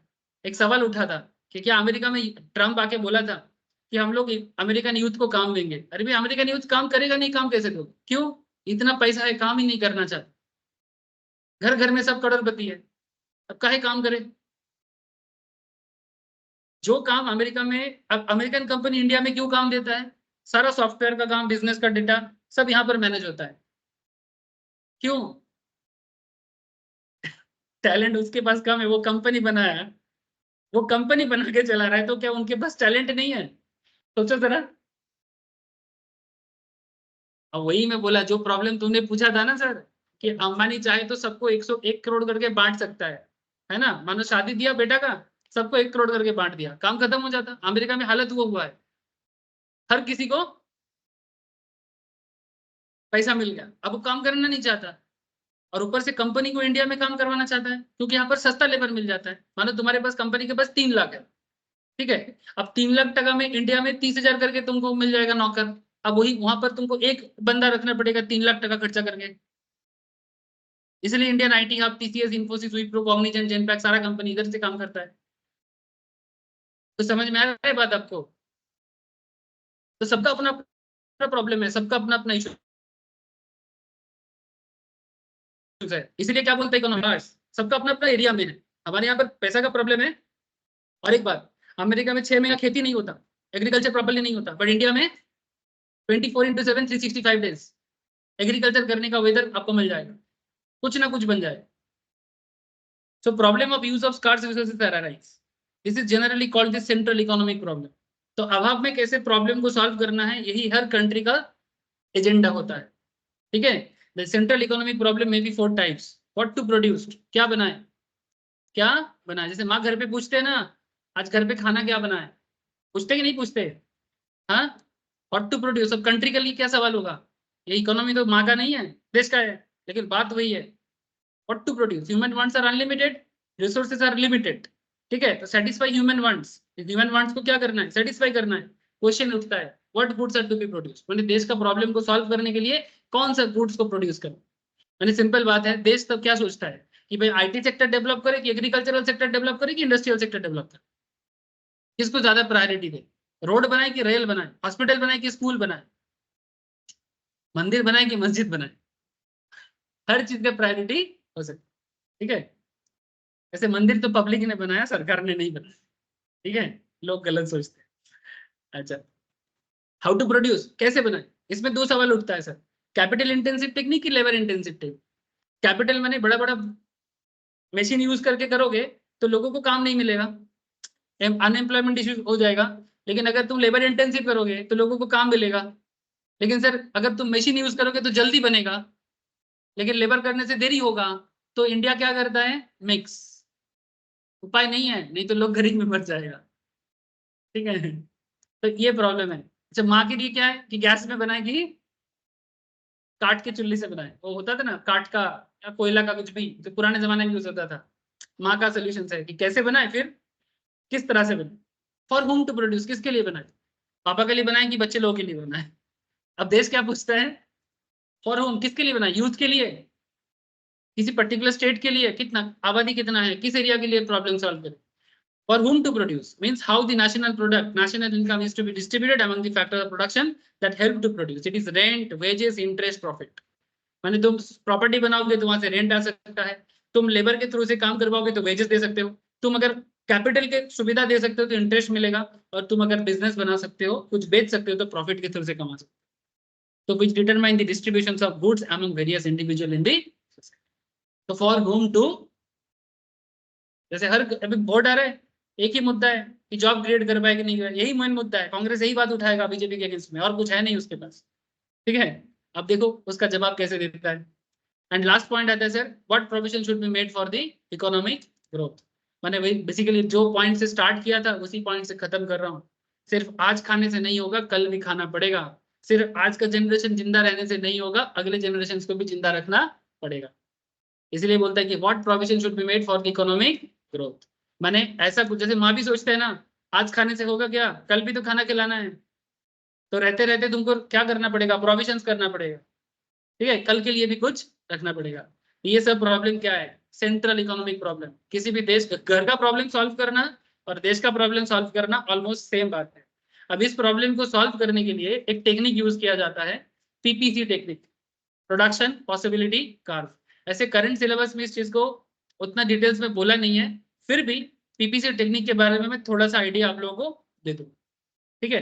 और 3 इकोनॉमिक सिस्टम के बारे में इंट्रोडक्शन में मुझे बोलना चाहिए था, वो भी मैंने ऑलरेडी बात कर दिया, देखते कार्ड देंगे,